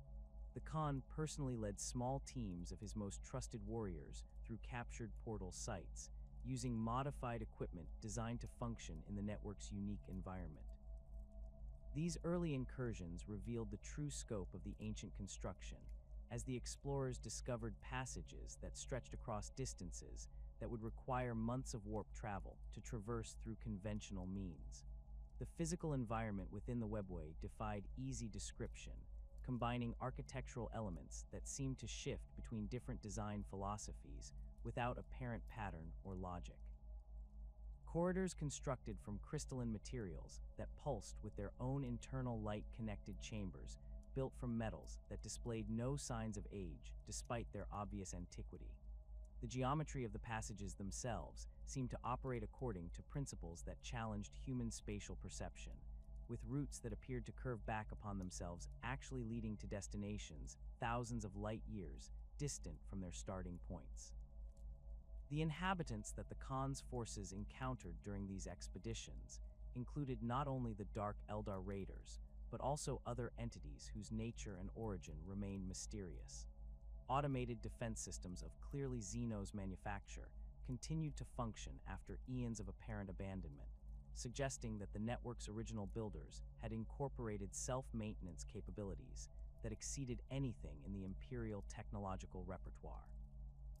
More disturbing were the encounters with creatures that seemed to exist partially outside normal space-time, beings whose presence caused reality itself to become unstable in ways that reminded Jaghatai uncomfortably of phenomena associated with warp incursions. The knowledge accumulated through these dangerous expeditions fundamentally altered Jaghatai's understanding of humanity's place within galactic civilization. The evidence suggested that the current configuration of intelligent species represented merely the latest phase in cycles of rise and decline that had repeated themselves across cosmic time scales. Previous dominant civilizations had achieved technological capabilities that dwarfed anything possessed by contemporary powers, yet all had ultimately fallen to forces that their mastery of material science could not overcome. The implications of this revelation extended far beyond military or technological considerations to encompass fundamental questions about the nature of existence and consciousness in a universe where immaterial forces could override physical laws. The Webway itself represented an attempt to transcend these limitations, creating a realm where thought and will could shape reality more directly than in normal space. Yet even this achievement had not prevented the network's builders from succumbing to whatever catastrophe had reduced their galaxy-spanning civilization to scattered ruins and automated systems. The strategic importance of Webway access became increasingly apparent as Jaghatai's understanding of the network's capabilities expanded. Control of key nodes could provide decisive advantages in any large-scale conflict, allowing forces to redeploy across vast distances without the delays and risks associated with warp travel. The network's apparent immunity to the chaotic influences that plagued conventional faster-than-light transportation made it an invaluable asset for maintaining communication and coordination across an empire spanning multiple galactic sectors. The Khan's growing expertise in Webway navigation and the tactical applications of portal technology created new possibilities for White Scar's operations that went far beyond their traditional role as rapid assault forces. Small teams could be deployed to conduct reconnaissance missions across multiple star systems simultaneously, gathering intelligence that would require entire fleets to obtain through conventional means. Strategic strikes could be launched against targets that were supposedly protected by distance and defensive installations, as Webway access allowed attackers to bypass traditional approaches entirely. The development of specialized equipment and techniques for Webway operations required extensive cooperation between White Scar's artificers and selected Mechanicum tech adepts who had been cleared for access to the most sensitive Imperial research projects. The unique environmental conditions within the network demanded modifications to standard Space Marine equipment, as conventional life support systems proved inadequate for extended operations in spaces where the normal laws of physics operated inconsistently. The creation of these specialized systems provided valuable insights into the fundamental principles underlying the network's construction, though full understanding remained frustratingly elusive. The security measures that Jaghatai implemented around his Webway research reflected his understanding of the knowledge's potential for both benefit and catastrophe if it fell into the wrong hands. Access to information about the expeditions was restricted to a small circle of trusted officers who had demonstrated both exceptional loyalty and the psychological stability necessary to process revelations that challenged fundamental assumptions about reality. Even within this inner circle, knowledge was compartmentalized to ensure that no single individual possessed complete understanding of the Khan's discoveries and their implications. The philosophical implications of Webway exploration forced Jaghatai to confront questions about the relationship between knowledge and wisdom that had shaped his approach to leadership since his earliest days on Chogoris. The network represented power on a scale that could reshape galactic civilization, yet the fate of its builders served as a stark reminder that technological advancement alone provided no guarantee of survival or prosperity. The shamanic traditions of his adopted world had taught him to view such power with caution, recognizing that forces beyond human comprehension demanded respect rather than attempts at domination. The balance between exploitation and preservation that characterized Jaghatai's approach to Webway research reflected these deeper philosophical concerns about humanity's proper relationship with technologies that transcended current understanding. The Khan recognized that hasty attempts to fully utilize the network's capabilities could result in catastrophic failures that would dwarf any temporary advantages gained through access to its transportation systems. The measured pace of his investigations prioritized safety and understanding over rapid deployment of new capabilities, even when such restraint meant foregoing potential tactical advantages in ongoing campaigns. The isolation that had long characterized the White Scar's operational methods became a strategic liability as the galaxy erupted into civil war during the opening months of what would become known as the Horus Heresy. While other legions received immediate notification of Horus's betrayal through established communication networks and direct contact with Terran command structures, the 5th Legion found itself scattered across the galaxy's eastern fringe, engaged in campaigns that had deliberately taken them far from the political centers of imperial power. This geographic dispersal, combined with the Khan's preference for maintaining operational independence, meant that the White Scars remained unaware of the catastrophic events unfolding at Istvan for crucial weeks after the massacre had already reshaped the strategic balance of the Great Crusade. The first indications that something had gone catastrophically wrong reached Jaghatai through fragmentary astropathic transmissions that spoke of betrayal and civil war in terms so extreme that many White Scars commanders initially dismissed them as enemy disinformation or the ravings of psychers driven mad by warp exposure. The concept that Horus Lupercal, the Emperor's most trusted son, and the appointed warmaster of all imperial forces, could have turned against his father seemed so fundamentally impossible that it challenged the basic assumptions upon which the entire Great Crusade had been built. The Khan's immediate response was to order increased security protocols while attempting to establish direct communication with Terra, seeking confirmation of reports that seemed to describe the collapse of everything he had spent decades helping to build. The communication blackout that followed these initial fragmentary reports created an information vacuum that left the White Scar's leadership struggling to understand the true scope of the crisis facing the Imperium. Standard astropathic channels carried only garbled transmissions that raised more questions than they answered, while attempts to establish contact with other Legion forces met with either complete silence or messages that contradicted each other so fundamentally that determining the truth became impossible. The Khan found himself in the unprecedented position of commanding a legion that was effectively cut off from the broader Imperial command structure at the moment when unity and coordination were most desperately needed. The strategic implications of this isolation extended far beyond simple communication difficulties to encompass fundamental questions about the White Scar's role in whatever conflict was developing across the galaxy.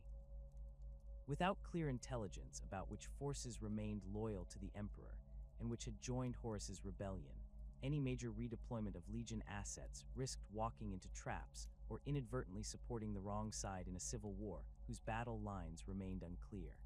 The Khan's natural caution, honed through decades of operating in uncertain tactical environments, led him to maintain current operational commitments while gathering intelligence about the broader situation. The Battle of Prospero's aftermath provided the first concrete evidence of the scale of destruction that had already been unleashed across the Imperium. Fragmentary reports reaching the White Scars described the complete devastation of Magnus, the Red's homeworld, and the apparent annihilation of the Thousand Suns Legion by Leman Russ and his space wolves. The initial accounts of this catastrophe painted it as a necessary response to treachery by Magnus, claiming that the Crimson King had violated the Edict of Nicaea so egregiously that immediate military action had been required to prevent even greater disasters. Jaghatai's reaction to these reports reflected both his personal relationship with Magnus and his understanding of the political dynamics that had shaped the Council of Nicaea's aftermath. The Khan had maintained private correspondence with the Crimson King throughout the years following the Council, and nothing in their exchanges had suggested the kind of fundamental corruption that would justify the complete destruction of Prospero. Magnus's continued commitment to advancing human knowledge and his careful adherence to the letter of the edict's restrictions, if not always its spirit, seemed incompatible with the treachery described in the official reports reaching White Scar's command elements. The investigation that Jaghatai ordered into the true events surrounding Magnus's fall required careful coordination between multiple White Scar's intelligence assets and the Khan's personal network of contacts throughout the imperial bureaucracy. The fragmentary evidence that emerged from this investigation painted a picture far more complex than the official narrative suggested, revealing layers of miscommunication, political manipulation, and deliberate deception that had transformed what should have been a measured response to regulatory violations into a campaign of total annihilation. The role of the Council of Terra in authorizing the assault on Prospero became a particular focus of the Khan's investigation, as the speed with which the operation had been approved and executed suggested either extraordinary efficiency or predetermined conclusions that had little to do with Magnus's actual actions. The official justification for the attack centered on claims that the Thousand Suns had been corrupted by warp entities and posed an immediate threat to imperial security, yet the evidence supporting these accusations remained suspiciously vague and largely classified at levels that prevented independent verification.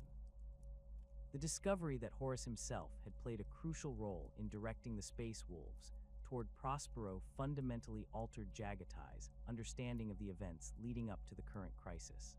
The War Master's involvement suggested that Magnus's destruction had been part of a larger strategic plan rather than a spontaneous response to immediate threats, indicating a level of premeditation that cast doubt on the official narrative of the heresy's origins. The Khan began to suspect that the civil war had not begun with Horus's sudden betrayal at Istvan, but had been developing for months or even years through careful manipulation of existing tensions between different legions and their primarchs. The conflicting reports about the current status of various legions created an intelligence puzzle that challenged the White Scar's analytical capabilities, while highlighting the extent to which the rebellion had already disrupted imperial command structures. Some sources claimed that entire legions had declared for Horus, while others insisted that the same forces remained loyal to the Emperor. The systematic nature of these contradictions suggested deliberate disinformation campaigns designed to prevent loyal forces from coordinating effective responses to the rebellion, yet determining which reports were accurate and which were enemy propaganda proved nearly impossible without independent verification. The Khan's response to this information warfare campaign reflected his understanding that making premature commitments based on incomplete intelligence could prove catastrophic for both his legion and the broader imperial cause. Rather than declaring immediate allegiance to either side in the developing conflict, Jaghatai ordered his forces to maintain operational security while continuing their assigned missions, buying time for more reliable intelligence to emerge while avoiding actions that could not be reversed if the situation changed. This cautious approach frustrated many White Scar's officers who wanted to take immediate action against the traitors, but the Khan's experience with the complexities of tribal warfare on Chogoris had taught him the value of patience when dealing with conflicts where the true battle lines remained unclear. The Kandak's campaign represented both the culmination of the White Scar's pre-heresy operational methods and a bitter irony that would haunt Jaghatai for years afterward. The massive Orc empire that had established itself across multiple systems in the Kandak sector posed exactly the kind of threat that the Legion had been designed to counter, with greenskin forces whose mobility and aggressive tactics demanded the rapid response capabilities that were the White Scar's greatest strength. The campaign's strategic importance was undeniable, as Orc expansion threatened to destabilize an entire sector and potentially create a launching point for Wa incursions that could devastate dozens of Imperial worlds. The irony lay in the timing of the deployment, as the Khan's forces found themselves committed to a protracted campaign against Xeno's enemies, just as the Imperium tore itself apart in civil war. The Kandak's operations had been planned and authorized during the final months of apparent Imperial unity, when the greatest threats to human civilization seemed to come from external enemies rather than internal divisions. The campaign's duration and the difficulty of extracting forces once combat had begun meant that the White Scars would remain tied down fighting Orcs, while their brother legions slaughtered each other across the galaxy. The scale of Orc forces in the Kandak sector exceeded initial Imperial intelligence estimates by orders of magnitude, revealing a level of organization and strategic planning that challenged conventional understanding of greenskin capabilities. The Orc Empire's leadership structure included multiple war bosses who had managed to maintain cooperation across vast distances, coordinating their forces' movements in ways that suggested either unprecedented discipline among the greenskins or external guidance from unknown sources. The discovery of sophisticated fortifications and advanced weaponry among Orc forces raised disturbing questions about how these traditionally chaotic enemies had achieved such impressive military capabilities.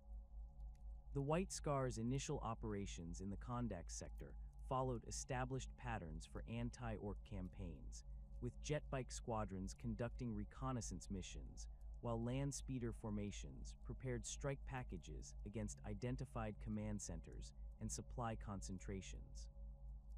The Legion's speed advantages proved decisive in the campaign's opening phases, as White Scar's forces repeatedly achieved tactical surprise against Orc positions that had been designed to counter conventional Imperial assault methods. The success of these early operations created optimism that the campaign would conclude quickly, allowing the Legion to redeploy to address whatever crisis was developing elsewhere in the galaxy. The Orcs' adaptive response to White Scar's tactics demonstrated a level of strategic thinking that forced significant modifications to established Legion doctrine. The Greenskins began deploying their own fast attack formations, using captured Imperial vehicles and improvised speed machines to challenge the White Scar's mobility advantages. More disturbing was evidence that Orc forces were receiving intelligence about Legion operational patterns, allowing them to prepare ambushes and countermeasures that targeted specific White Scar's tactical preferences. The source of this intelligence remained unclear, but its accuracy suggested either extensive prior observation of Legion operations or active collaboration between the Orcs and other hostile forces. The brutal nature of the fighting in the Kondak sector reflected both the Orcs' inherent savagery and the strategic importance that both sides placed on controlling the region's key systems. Battles that should have been decided through rapid maneuver warfare devolved into prolonged sieges as Orc fortifications proved more resilient than expected, while Greenskin counterattacks demonstrated coordination and tactical sophistication that challenged White Scar's assumptions about enemy capabilities. The casualty rates from these engagements exceeded anything the Legion had experienced during previous campaigns, forcing difficult decisions about resource allocation and tactical priorities. The Khan's growing frustration with the Kondak's deployment reflected his awareness that each day spent fighting Orcs was a day lost in addressing the crisis that was consuming the broader Imperium. Intelligence reports continued to arrive describing escalating violence between different Legion forces, with entire star systems changing hands as the Civil War expanded beyond its original theaters of operation. The strategic balance that had maintained Imperial unity was collapsing, yet the White Scars remained committed to a campaign against enemies who posed no direct threat to Terra or the Emperor's survival. The psychological impact of this forced inaction affected the entire Legion, as warriors who had joined the Great Crusade to unite humanity found themselves fighting Xenos, while their brother Space Marines died in fratricidal combat. The traditional White Scar's emphasis on speed and decisive action made the prolonged nature of the Kondak's operations particularly frustrating, as the Legion's tactical preferences were poorly suited to the grinding attritional warfare that the campaign had become. Morale problems began to emerge among units that had previously maintained exceptional discipline, with reports of unauthorized actions and breaches of operational security that reflected the stress of their impossible situation. The intelligence network that Jaghatai had developed through years of independent operations provided fragmentary updates about the heresy's progression, but these reports often raised more questions than they answered about the true state of the conflict. The destruction of multiple Legion homeworlds, the apparent corruption of Primarchs who had previously been considered beyond reproach, and the systematic breakdown of Imperial command structures painted a picture of catastrophe on a scale that challenged comprehension. The Khan found himself struggling to process information that suggested the complete failure of everything the Great Crusade had sought to achieve. The reports describing the Emperor's own involvement in direct combat operations provided perhaps the most disturbing intelligence reaching the White Scars during this period. The Master of Mankind's emergence from the seclusion that had characterized his recent years suggested that the crisis had reached levels that required his personal intervention, yet the fragmentary nature of the reports made it impossible to determine whether his involvement represented strength or desperation.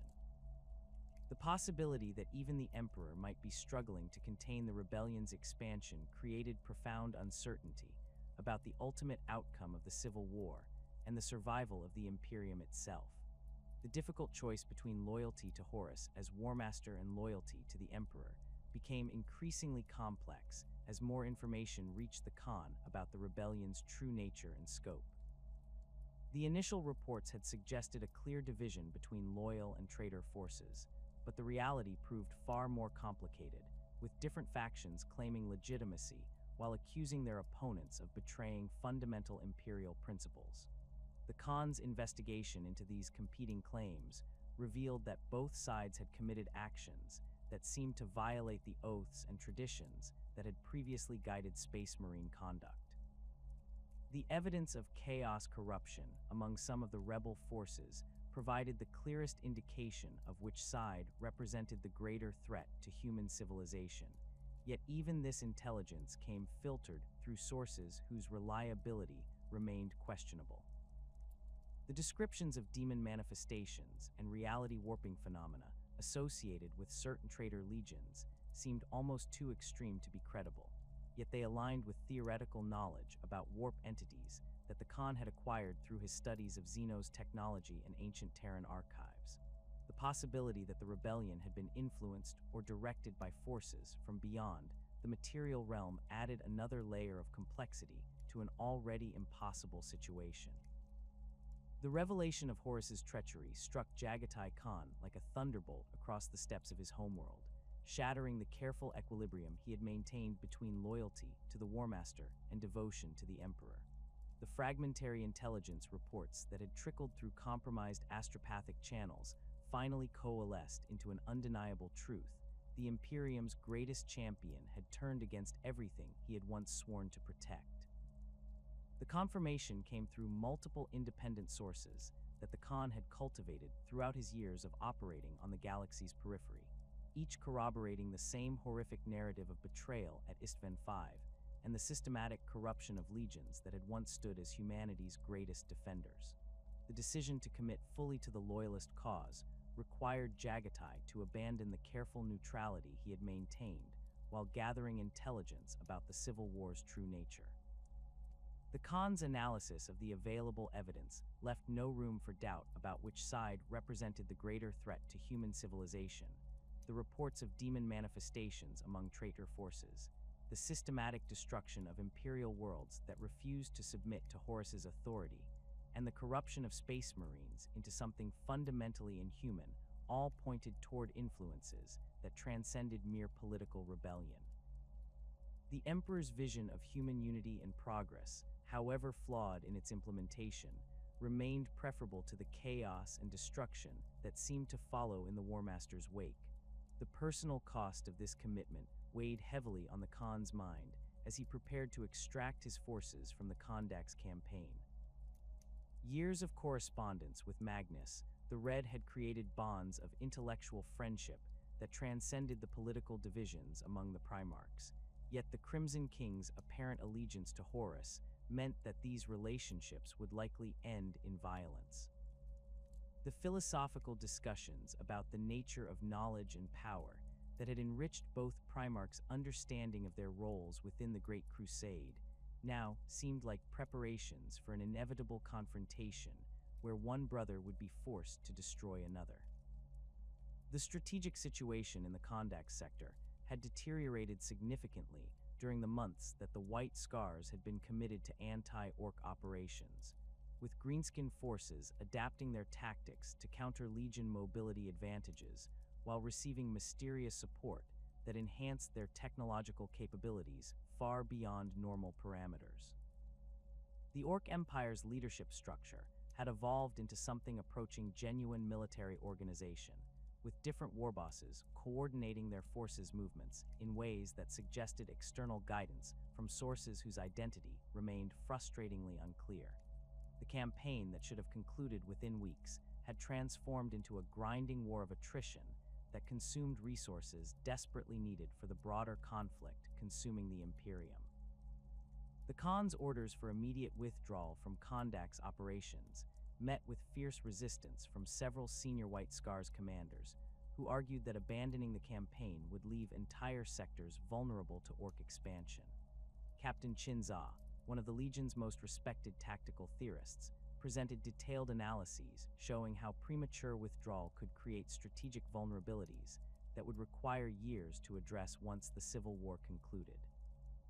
The arguments possessed considerable merit, as the Orc forces had demonstrated capabilities that posed genuine threats to Imperial worlds throughout the region.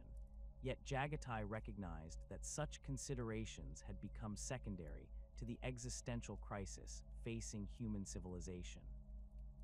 The extraction process itself proved far more complex than standard imperial doctrine anticipated, as the White Scars discovered that their enemies had anticipated potential withdrawal attempts and prepared countermeasures designed to trap Legion forces within the combat zone. Orc formations that had previously focused on defensive operations suddenly launched coordinated offensives against key transportation hubs and orbital facilities, while previously unknown enemy assets emerged from concealment to threaten the evacuation routes that White Scars planners had identified as secure. The systematic nature of these countermeasures suggested intelligence capabilities that exceeded anything the Greenskins should have possessed independently. The first indication that Alpha Legion forces were operating in the Kondak sector came through intercepted communications that used encryption methods far too sophisticated for Orc technology, combined with tactical coordination that displayed the kind of strategic thinking that characterized Space Marine operations rather than greenskin warfare. The 20th Legion's involvement explained many of the anomalies that had plagued the White Scars throughout their deployment: the enemy's uncanny ability to anticipate Legion movements, the appearance of advanced weaponry among supposedly primitive forces, and the level of strategic coordination that had transformed what should have been a routine compliance operation into a protracted campaign. The Alpha Legion's methods of warfare represented everything that Jaghatai found philosophically objectionable about certain approaches to military conflict, emphasizing deception and manipulation over the direct confrontation that characterized traditional Space Marine tactics.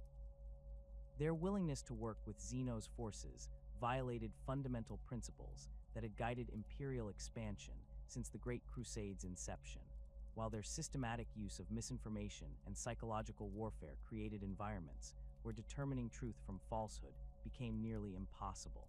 The discovery of their involvement forced the Khan to reconsider every aspect of the Kondak's operations, questioning whether any of the intelligence his forces had gathered could be trusted. The running battles that characterized the White Scars fighting withdrawal from Kondaks demonstrated both the Legion's tactical flexibility and the sophisticated nature of the opposition they faced. Alpha Legion forces employed hit-and-run tactics that mirrored White Scars' preferences, while possessing intimate knowledge of 5th Legion operational patterns that allowed them to anticipate and counter many traditional responses.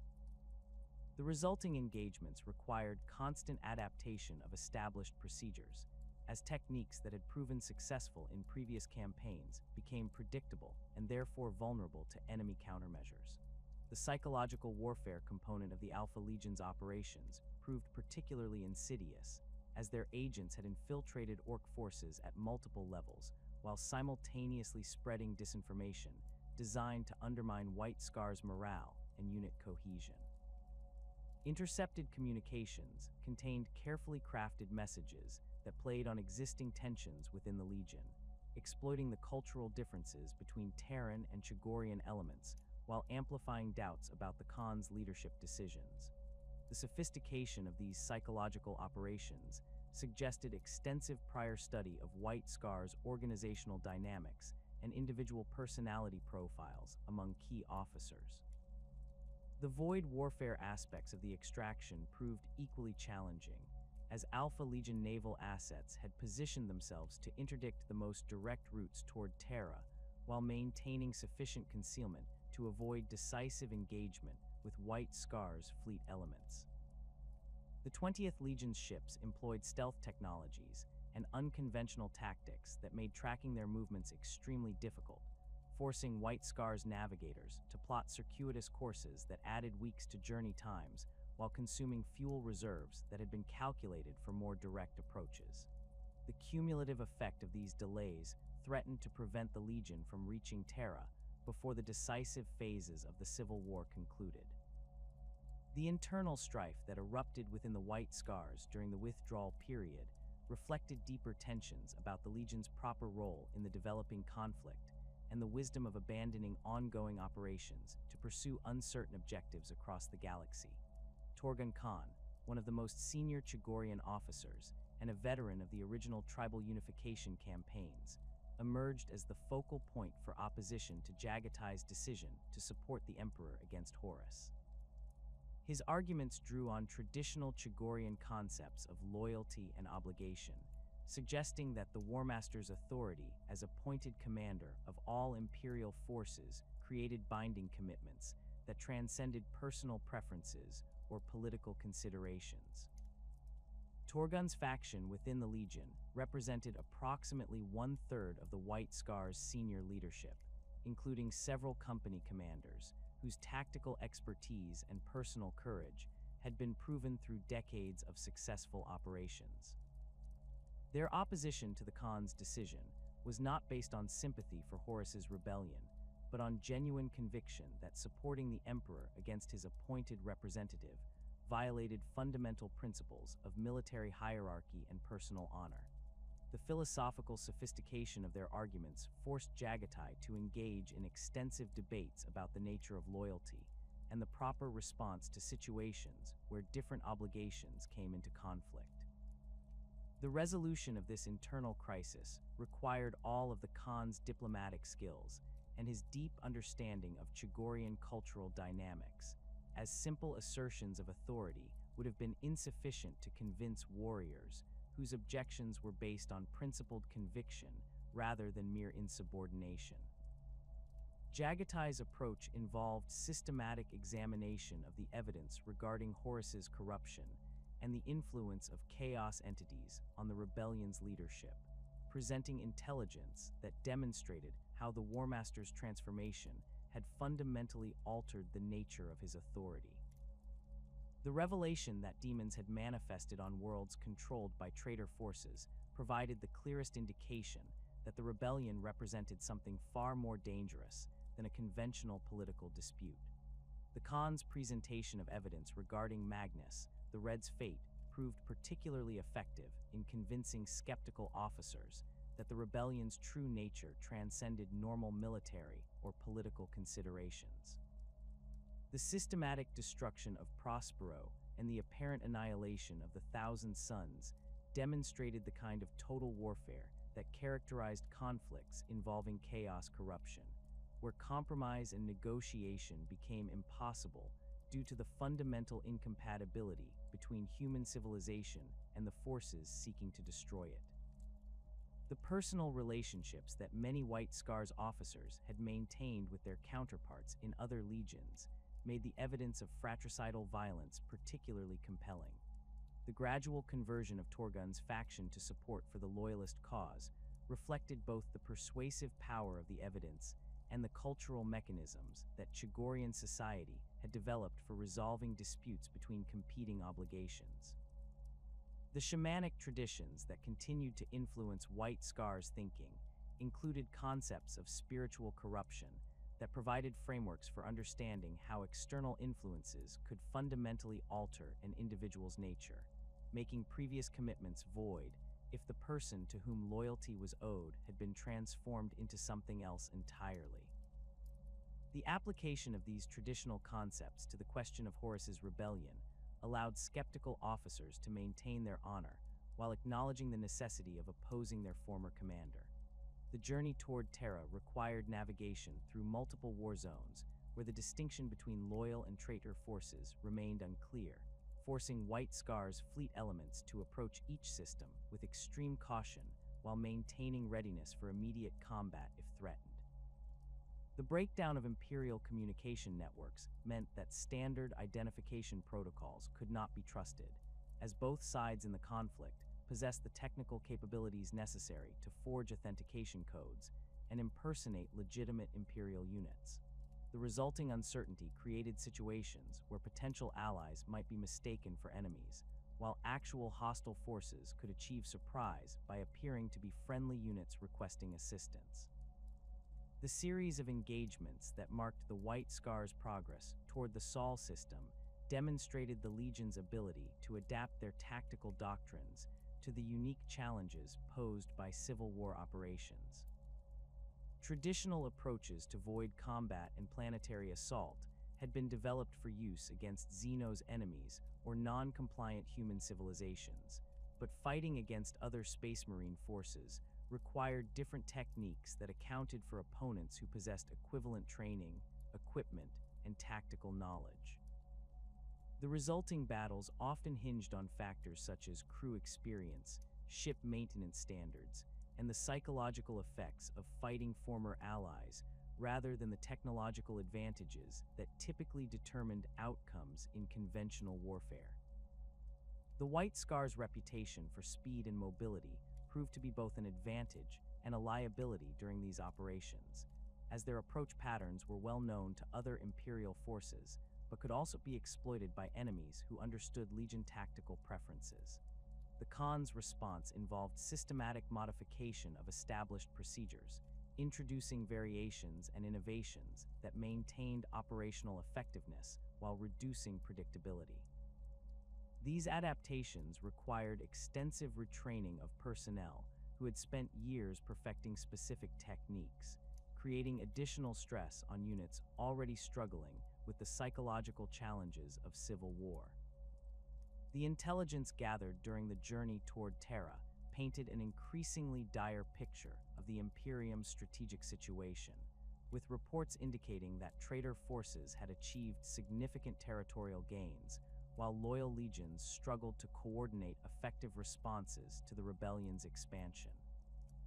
The systematic nature of the traitors' initial successes suggested careful planning that had begun long before the open rebellion at Istvan, with key Imperial installations and communication hubs targeted for capture or destruction in ways that maximized disruption to loyal forces' ability to respond effectively.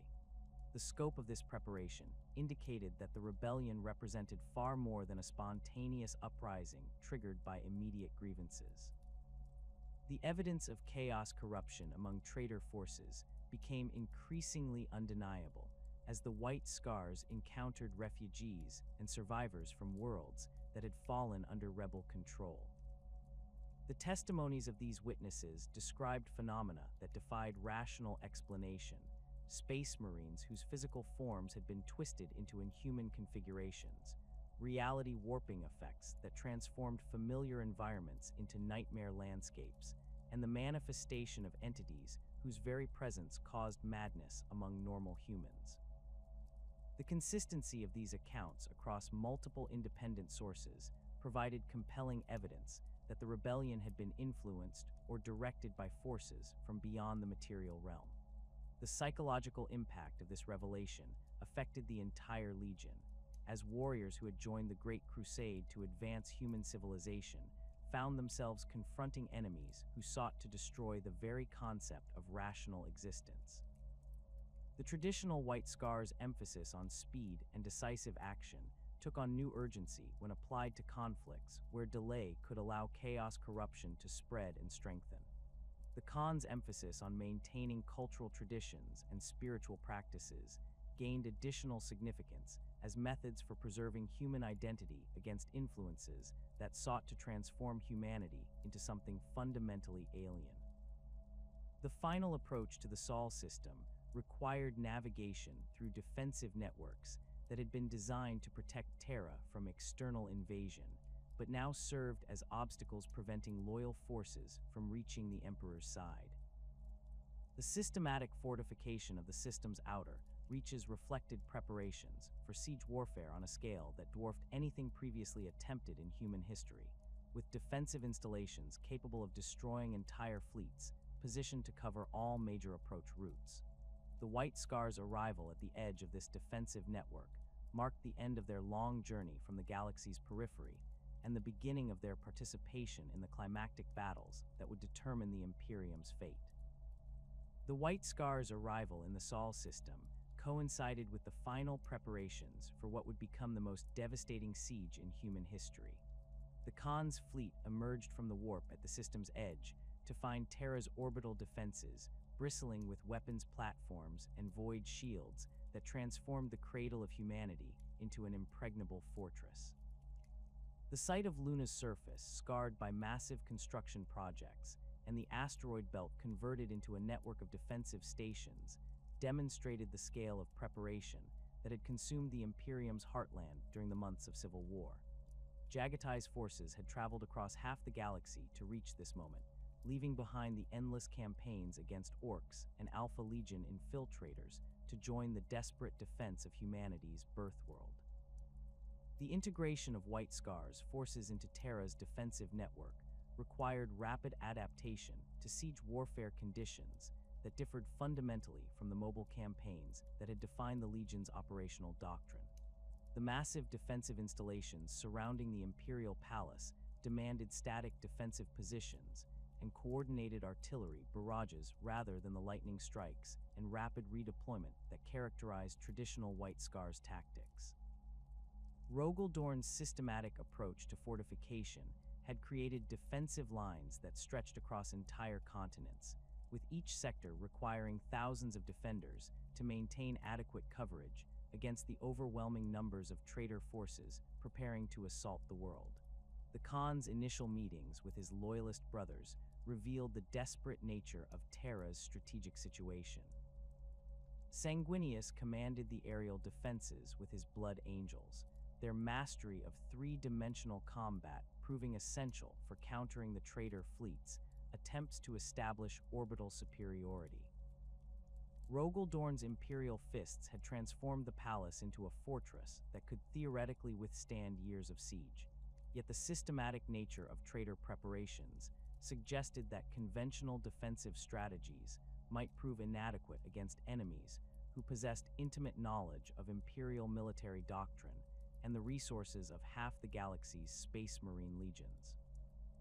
The defensive strategy that emerged from these planning sessions assigned the White Scars a crucial role as the mobile reserve force capable of responding to breakthrough attempts anywhere along the palace's vast perimeter.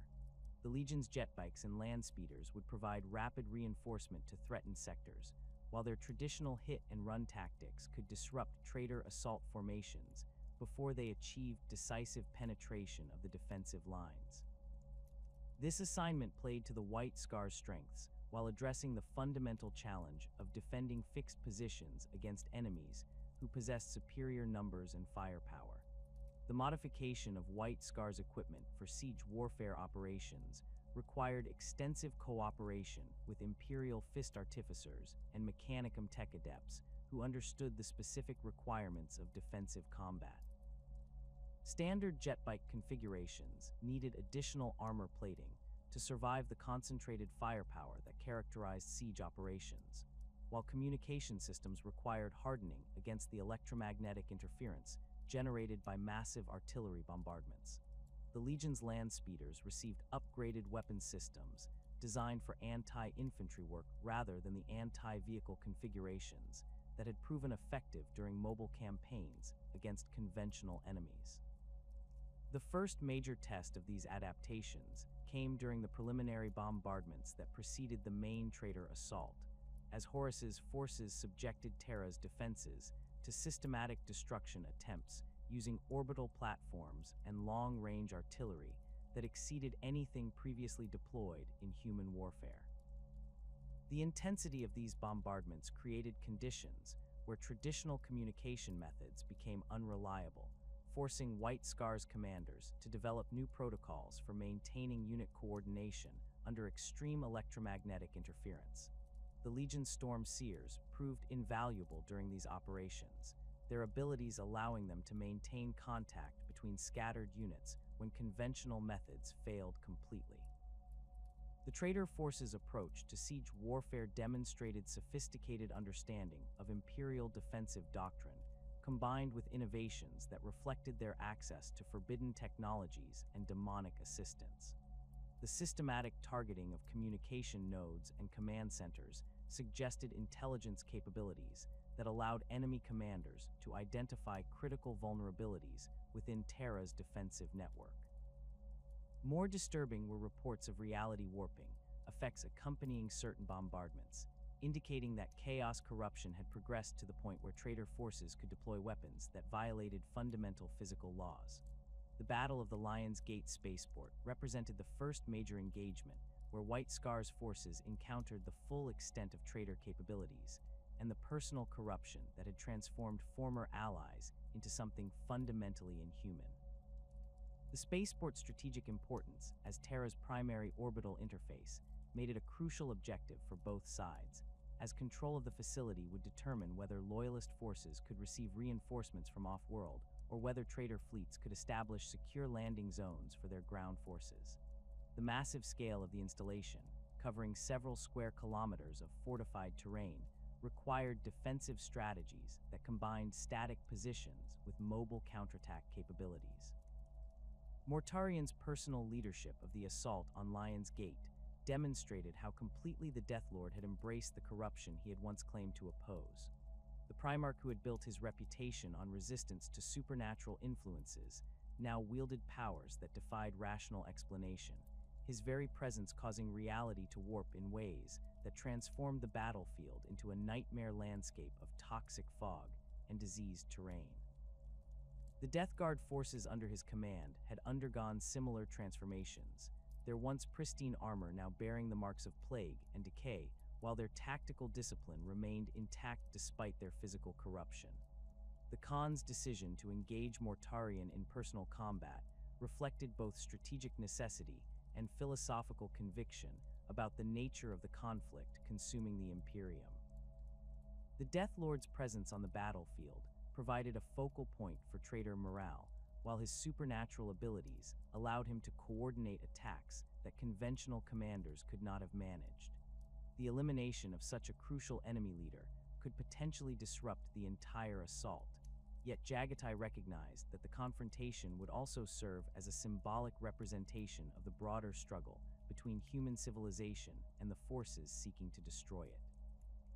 The duel between the two Primarchs took place amid the ruins of the Spaceport's central terminal, a massive structure that had once welcomed visitors from across the galaxy, but now served as a fortress where Loyalist defenders made their final stand against overwhelming numbers of traitor forces. The building's architecture, designed for civilian use rather than military operations, created a complex three-dimensional battlefield where both combatants could utilize their superhuman mobility while the ongoing battle raged around them. The clash of their weapons echoed across the spaceport as White Scars and Death Guard forces continued their own desperate struggle for control of the facility.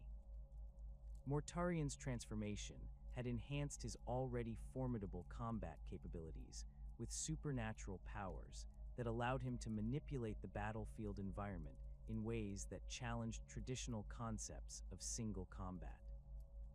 The toxic fog that surrounded the Death Lord corroded metal and stone, while causing debilitating effects on any living being who breathed it, forcing Jaghatai to rely on his enhanced physiology and the protective systems built into his armor to maintain combat effectiveness. The Khan's traditional emphasis on speed and precision faced its ultimate test against an opponent whose corruption had made him virtually immune to conventional weapons while granting him abilities that defied natural law. The philosophical dimensions of their combat reflected the broader ideological conflict that had torn the Imperium apart, as each Primarch fought not merely for tactical advantage, but for validation of fundamentally incompatible worldviews. Mortarion's embrace of chaos corruption represented the ultimate rejection of the imperial truth and the rational materialism that had guided human expansion during the Great Crusade. His transformation into something beyond human limitations demonstrated the power available to those willing to abandon their essential humanity in pursuit of strength sufficient to survive in a hostile universe. Jaghatai's response to these temptations reflected the wisdom he had gained through decades of integrating shamanic traditions with practical leadership experience. The Khan understood that true strength came not from abandoning human limitations, but from accepting them while working within those constraints to achieve objectives that transcended individual capability. His combat style during the duel emphasized technique and tactical thinking over raw power, using Mortarion's supernatural abilities against him by exploiting the predictable patterns that even enhanced capabilities created when applied without sufficient understanding of their limitations. The climax of their confrontation came when Jaghatai succeeded in severing one of Mortarion's wings, a feat that required precise timing and perfect execution under conditions where a single mistake would have resulted in immediate death. The injury, while not fatal to a being of Mortarion's enhanced constitution, demonstrated that even supernatural corruption could not eliminate all vulnerabilities when faced with opponents who possessed sufficient skill and determination. The Death Lord's withdrawal from direct combat marked a turning point in the battle for Lion's Gate, as his absence allowed Loyalist forces to consolidate their positions and prepare for the next phase of the siege. The coordination between White Scars, Imperial Fists, and Blood Angels forces during the spaceport's defense demonstrated the potential effectiveness of combined arms operations when different Legion specialties were properly integrated. Rogel Dorn's systematic approach to defensive planning provided the framework within which White Scar's mobility and Blood Angel's aerial superiority could achieve maximum impact against enemy assault formations.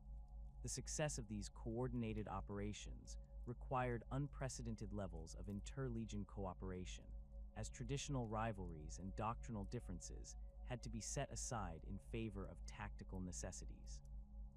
The communication systems that enabled this coordination represented significant innovations in Imperial military technology, as the electromagnetic interference generated by siege warfare conditions had rendered conventional methods unreliable or completely ineffective. The integration of Storm Seer abilities with technological solutions created hybrid systems that maintained functionality under extreme conditions, while providing the real-time information flow necessary for coordinating complex multi-unit operations. These innovations would prove crucial during subsequent phases of the siege, as traitor forces escalated their efforts to breach Terra's defenses. The broader strategic situation across Terra's surface revealed the systematic nature of traitor planning and the overwhelming scale of resources that Horus had committed to the siege. Multiple simultaneous assaults against different sectors of the palace perimeter forced Loyalist commanders to make difficult decisions about resource allocation, while preventing the concentration of forces that might have achieved decisive results in any single engagement. The traitor's strategy appeared designed to exhaust Loyalist reserves through sustained pressure rather than seeking immediate breakthrough, suggesting confidence that time favored the attacking forces. The White Scar's role as mobile reserve required constant redeployment between threatened sectors, with jet bike squadrons racing across the palace's vast expanse to reinforce positions that came under heavy attack. The Legion's traditional emphasis on independent operation proved valuable in these conditions, as individual units could respond to developing situations without waiting for detailed orders from higher command levels.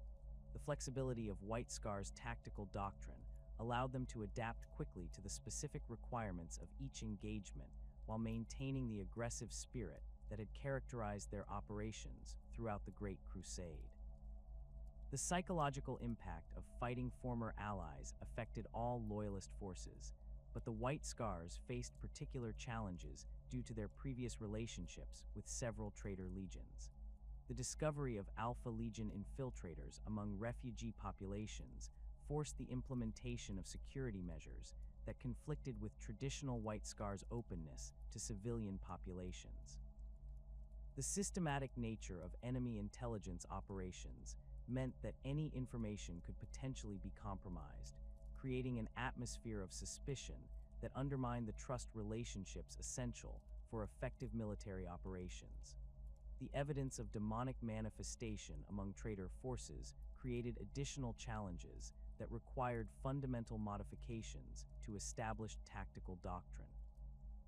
Conventional weapons proved ineffective against entities that existed partially outside normal space-time, while the reality warping effects associated with major demon presence could transform familiar terrain into alien landscapes where normal navigation methods became useless. The White Scar's Storm Seers provided crucial capabilities for detecting and countering these supernatural threats, their shamanic training having prepared them to recognize phenomena that purely technological approaches could not address. The siege's progression revealed the true scope of chaos corruption within the traitor forces, as units that had once exemplified Space Marine discipline and honor transformed into something that barely retained human characteristics. The systematic nature of this corruption suggested that the rebellion represented far more than a political dispute between competing visions of imperial governance. It constituted an existential threat to human civilization that could only be resolved through the complete destruction of one side or the other. The Khan's understanding of this reality influenced his tactical decisions throughout the siege, as he recognized that conventional concepts of military honor and restraint had become irrelevant when facing enemies who sought to destroy the very concept of rational existence. The final collapse of Terra's outer defenses marked the beginning of the end for both the siege and the Horus Heresy itself. As traitor forces breached the palace's ultimate perimeter and Horus prepared for his confrontation with the Emperor aboard the Vengeful Spirit, Jaghatai Khan found himself commanding the desperate rearguard actions that would determine whether any loyalist forces survived the rebellion's climactic moments. The White Scar's jetbike screamed through the palace's burning corridors as the Khan's warriors fought to maintain escape routes for civilian populations, while simultaneously preventing traitor forces from consolidating their territorial gains. The Legion's traditional mobility advantages proved crucial during these final hours, as their ability to strike quickly and withdraw before enemy reinforcements could respond allowed them to achieve tactical successes that would have been impossible for conventional forces. The Emperor's victory over Horus aboard the War Master's flagship brought an abrupt end to the siege, but the sudden cessation of hostilities left the Imperium facing challenges that would reshape human civilization for millennia to come. The systematic destruction of Terra's infrastructure, combined with the massive casualties suffered by loyalist forces, created a power vacuum that threatened to tear apart what remained of Imperial authority. The White Scars found themselves among the few intact military units capable of maintaining order during the chaotic transition period that followed the heresy's conclusion, their operational independence and intact command structure making them invaluable for addressing the immediate crises that emerged across the galaxy. The Dark Eldar raids that began appearing across Imperial space during the post-heresy reconstruction period initially seemed like opportunistic attacks by Xeno's pirates seeking to exploit the Imperium's temporary weakness. These raids followed patterns that had become familiar during the Great Crusade: swift strikes against isolated settlements, the systematic harvesting of captives, and immediate withdrawal before Imperial forces could mount effective responses. The raiders' superior technology and intimate knowledge of Imperial defensive doctrine made them formidable opponents, but their apparent focus on slave-taking suggested motivations that could be understood within conventional strategic frameworks. Jaghatai's investigation into these raids revealed disturbing patterns that suggested coordination and intelligence capabilities far exceeding anything that opportunistic pirates should have possessed. The systematic targeting of specific population centers, the precise timing of attacks to avoid Imperial patrol schedules, and the raiders' ability to anticipate and counter loyalist response tactics indicated access to intelligence sources within Imperial command structures. More troubling was evidence that the raids were not random predation, but carefully planned operations designed to achieve specific objectives that remained unclear to Imperial analysts. The Khan's pursuit of these raiders led him deeper into the mysteries surrounding the ancient Webway network that he had been investigating since the early years of the Great Crusade. The Dark Eldar's ability to appear and disappear without warning clearly depended on access to transportation methods that bypassed normal space entirely, using the same network of tunnels and passages that Jaghatai had explored during his clandestine expeditions. The connection between the raiders and the Webway provided the first concrete evidence that the ancient network remained actively controlled by hostile forces rather than simply being an abandoned relic of a vanished civilization. The intelligence gathered during White Scar's counter-raids against Dark Eldar positions revealed the true scope of their civilization and the existential threat they posed to human expansion. The raiders were not merely pirates, but representatives of a sophisticated society that had survived the fall of their ancient empire by retreating into the Webway's protected dimensions. Their continued existence depended on regular harvests of psychic energy obtained through the systematic torture and abuse of captives taken from real space civilizations, creating a predatory relationship that made any form of coexistence impossible. The Dark Eldar's mastery of Webway technology exceeded anything that Imperial forces had achieved, demonstrating capabilities that suggested either direct inheritance from the network's original builders or millennia of practical experience with its operation. Their cities existed in pocket dimensions connected to the main network, protected from external attack while providing staging areas for raids across vast distances. The scale of their infrastructure indicated a civilization that had maintained technological advancement throughout the ages of galactic upheaval that had reduced other species to primitive barbarism. The strategic implications of this discovery forced Jaghatai to reconsider fundamental assumptions about the Imperium's long-term survival prospects. The Dark Eldar's ability to strike anywhere within the galaxy without warning made conventional defensive strategies inadequate, while their technological superiority in crucial areas suggested that direct military confrontation would likely result in Imperial defeat. The Khan recognized that addressing this threat would require innovative approaches that combined military action with deeper understanding of the Webway's operation and the vulnerabilities that might exist within Dark Eldar society. The Great Hunt began as a limited reconnaissance mission designed to gather intelligence about Dark Eldar capabilities and operational patterns.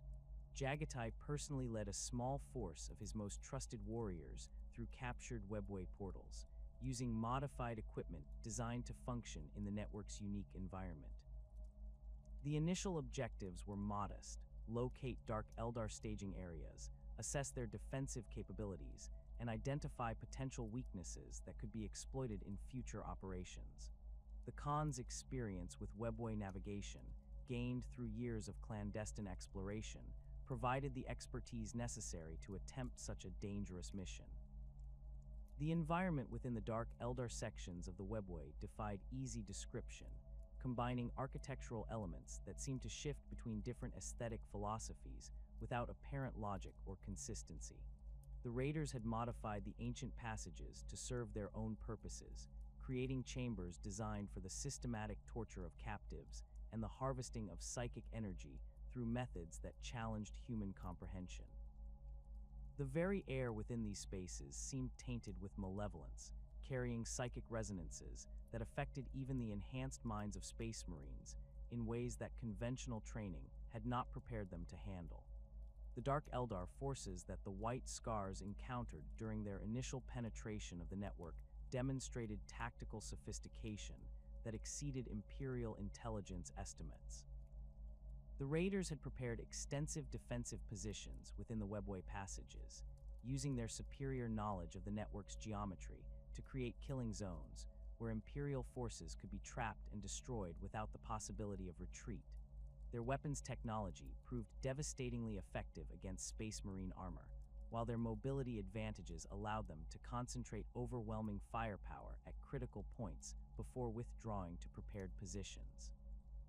The running battles that characterized the early phases of the Great Hunt revealed both the potential and the limitations of Imperial forces operating within the Webway environment. The White Scar's traditional emphasis on speed and maneuver proved valuable in the network's corridors, where conventional formations would have been vulnerable to the kind of ambush tactics that the Dark Eldar employed. However, the raiders' intimate knowledge of the terrain and their ability to seal or redirect passages created strategic challenges that required constant adaptation of established tactical doctrine. The psychological impact of prolonged operations within Dark Eldar territory affected the entire expedition force, as the constant exposure to environments designed to inflict psychological trauma took its toll even on the enhanced minds of Space Marines. The shamanic traditions that had shaped White Scar's culture provided some protection against these effects, as the Legion Storm Seers possessed techniques for maintaining mental equilibrium under extreme stress. However, the systematic nature of Dark Eldar psychological warfare meant that even these protections had limitations when faced with enemies who had perfected torture as both an art and a science. The deeper the white scars penetrated into Dark Eldar territory, the more apparent it became that the Great Hunt was transforming from a reconnaissance mission into something approaching a crusade against forces that represented everything antithetical to human civilization.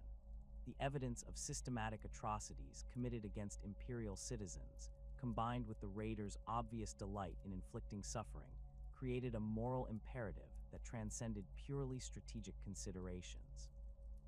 The Khan found himself leading a campaign that had evolved beyond its original parameters into a direct confrontation with enemies whose very existence posed an existential threat to human values.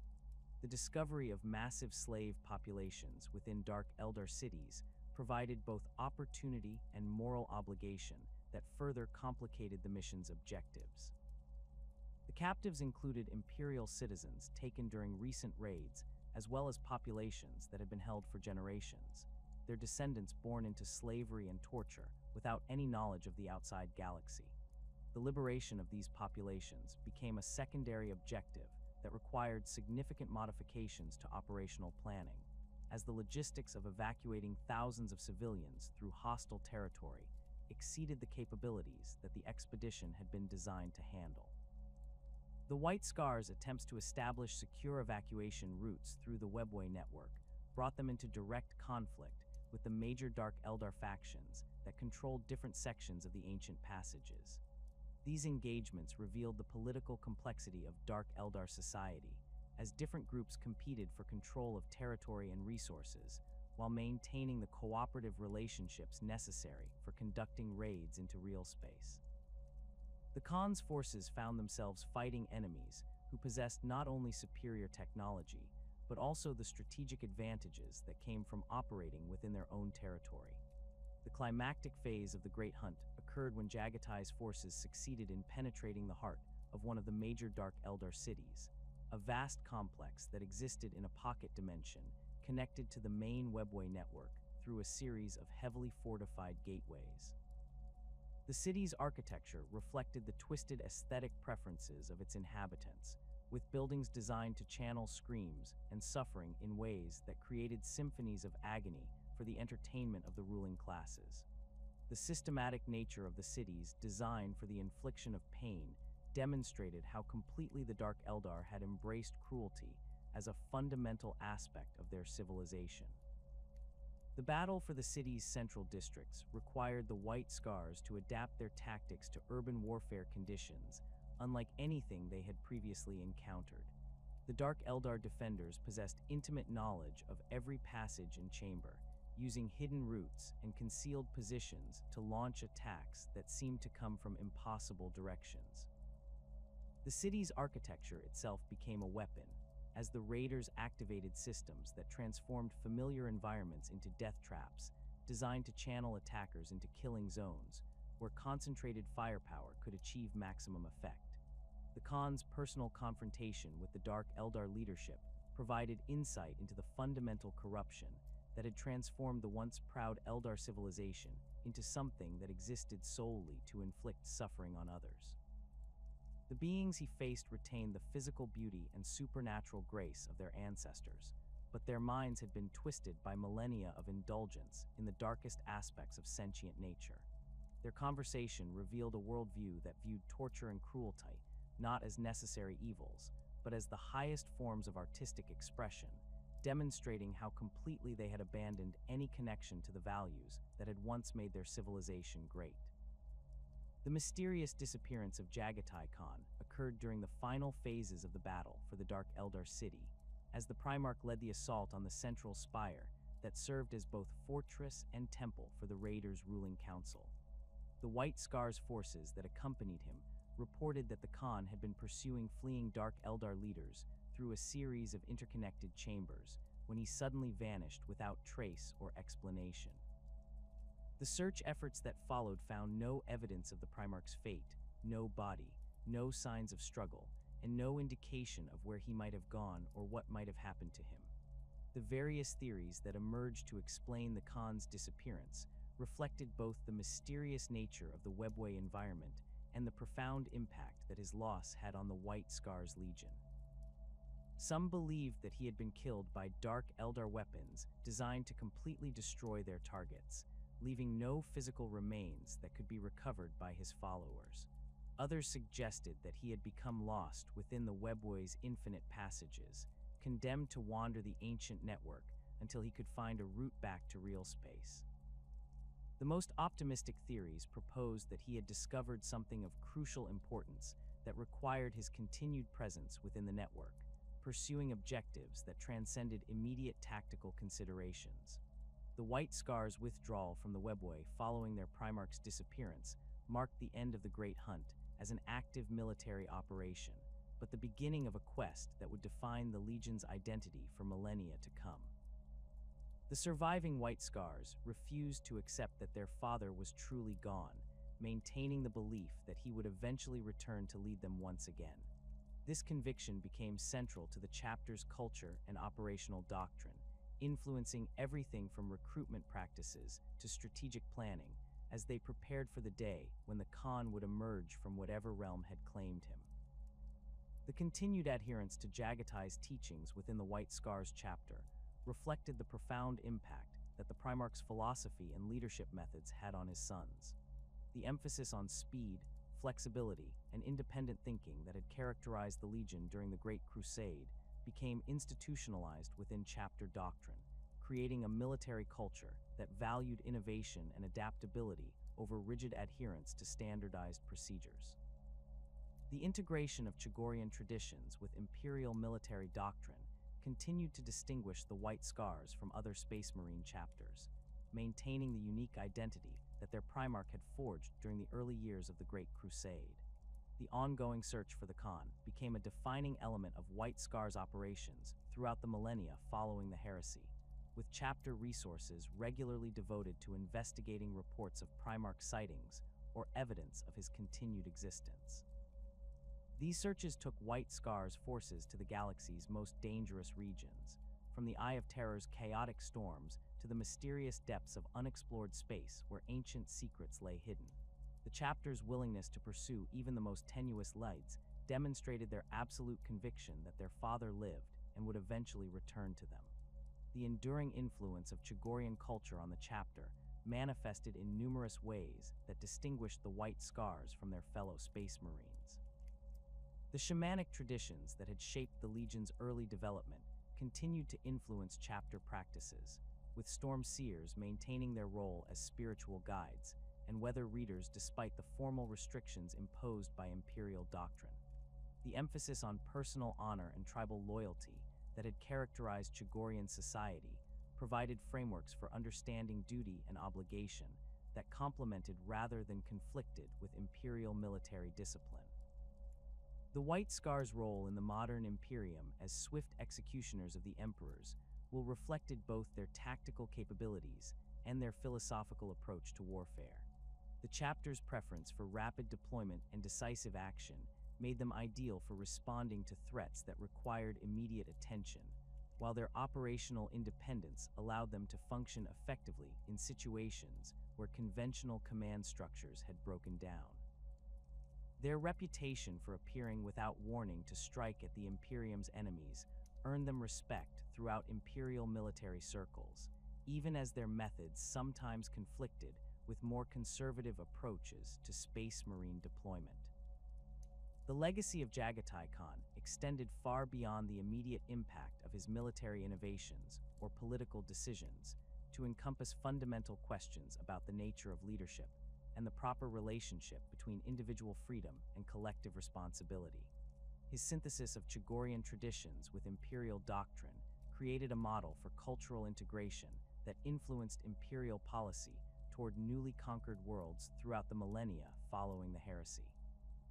The Khan's example demonstrated that diversity of thought and approach could strengthen rather than weaken human civilization, providing alternatives to the rigid uniformity that characterized many aspects of imperial governance. The mystery surrounding the Khan's ultimate fate continues to inspire speculation and hope among his sons, who maintain their vigil across the galaxy while pursuing their duties as the Emperor's warriors. Whether Jaghatai Khan still wanders the Webway's infinite passages, fights battles in dimensions beyond human comprehension, or waits for the proper moment to return to real space, his influence on the White Scars and the broader Imperium remains undiminished.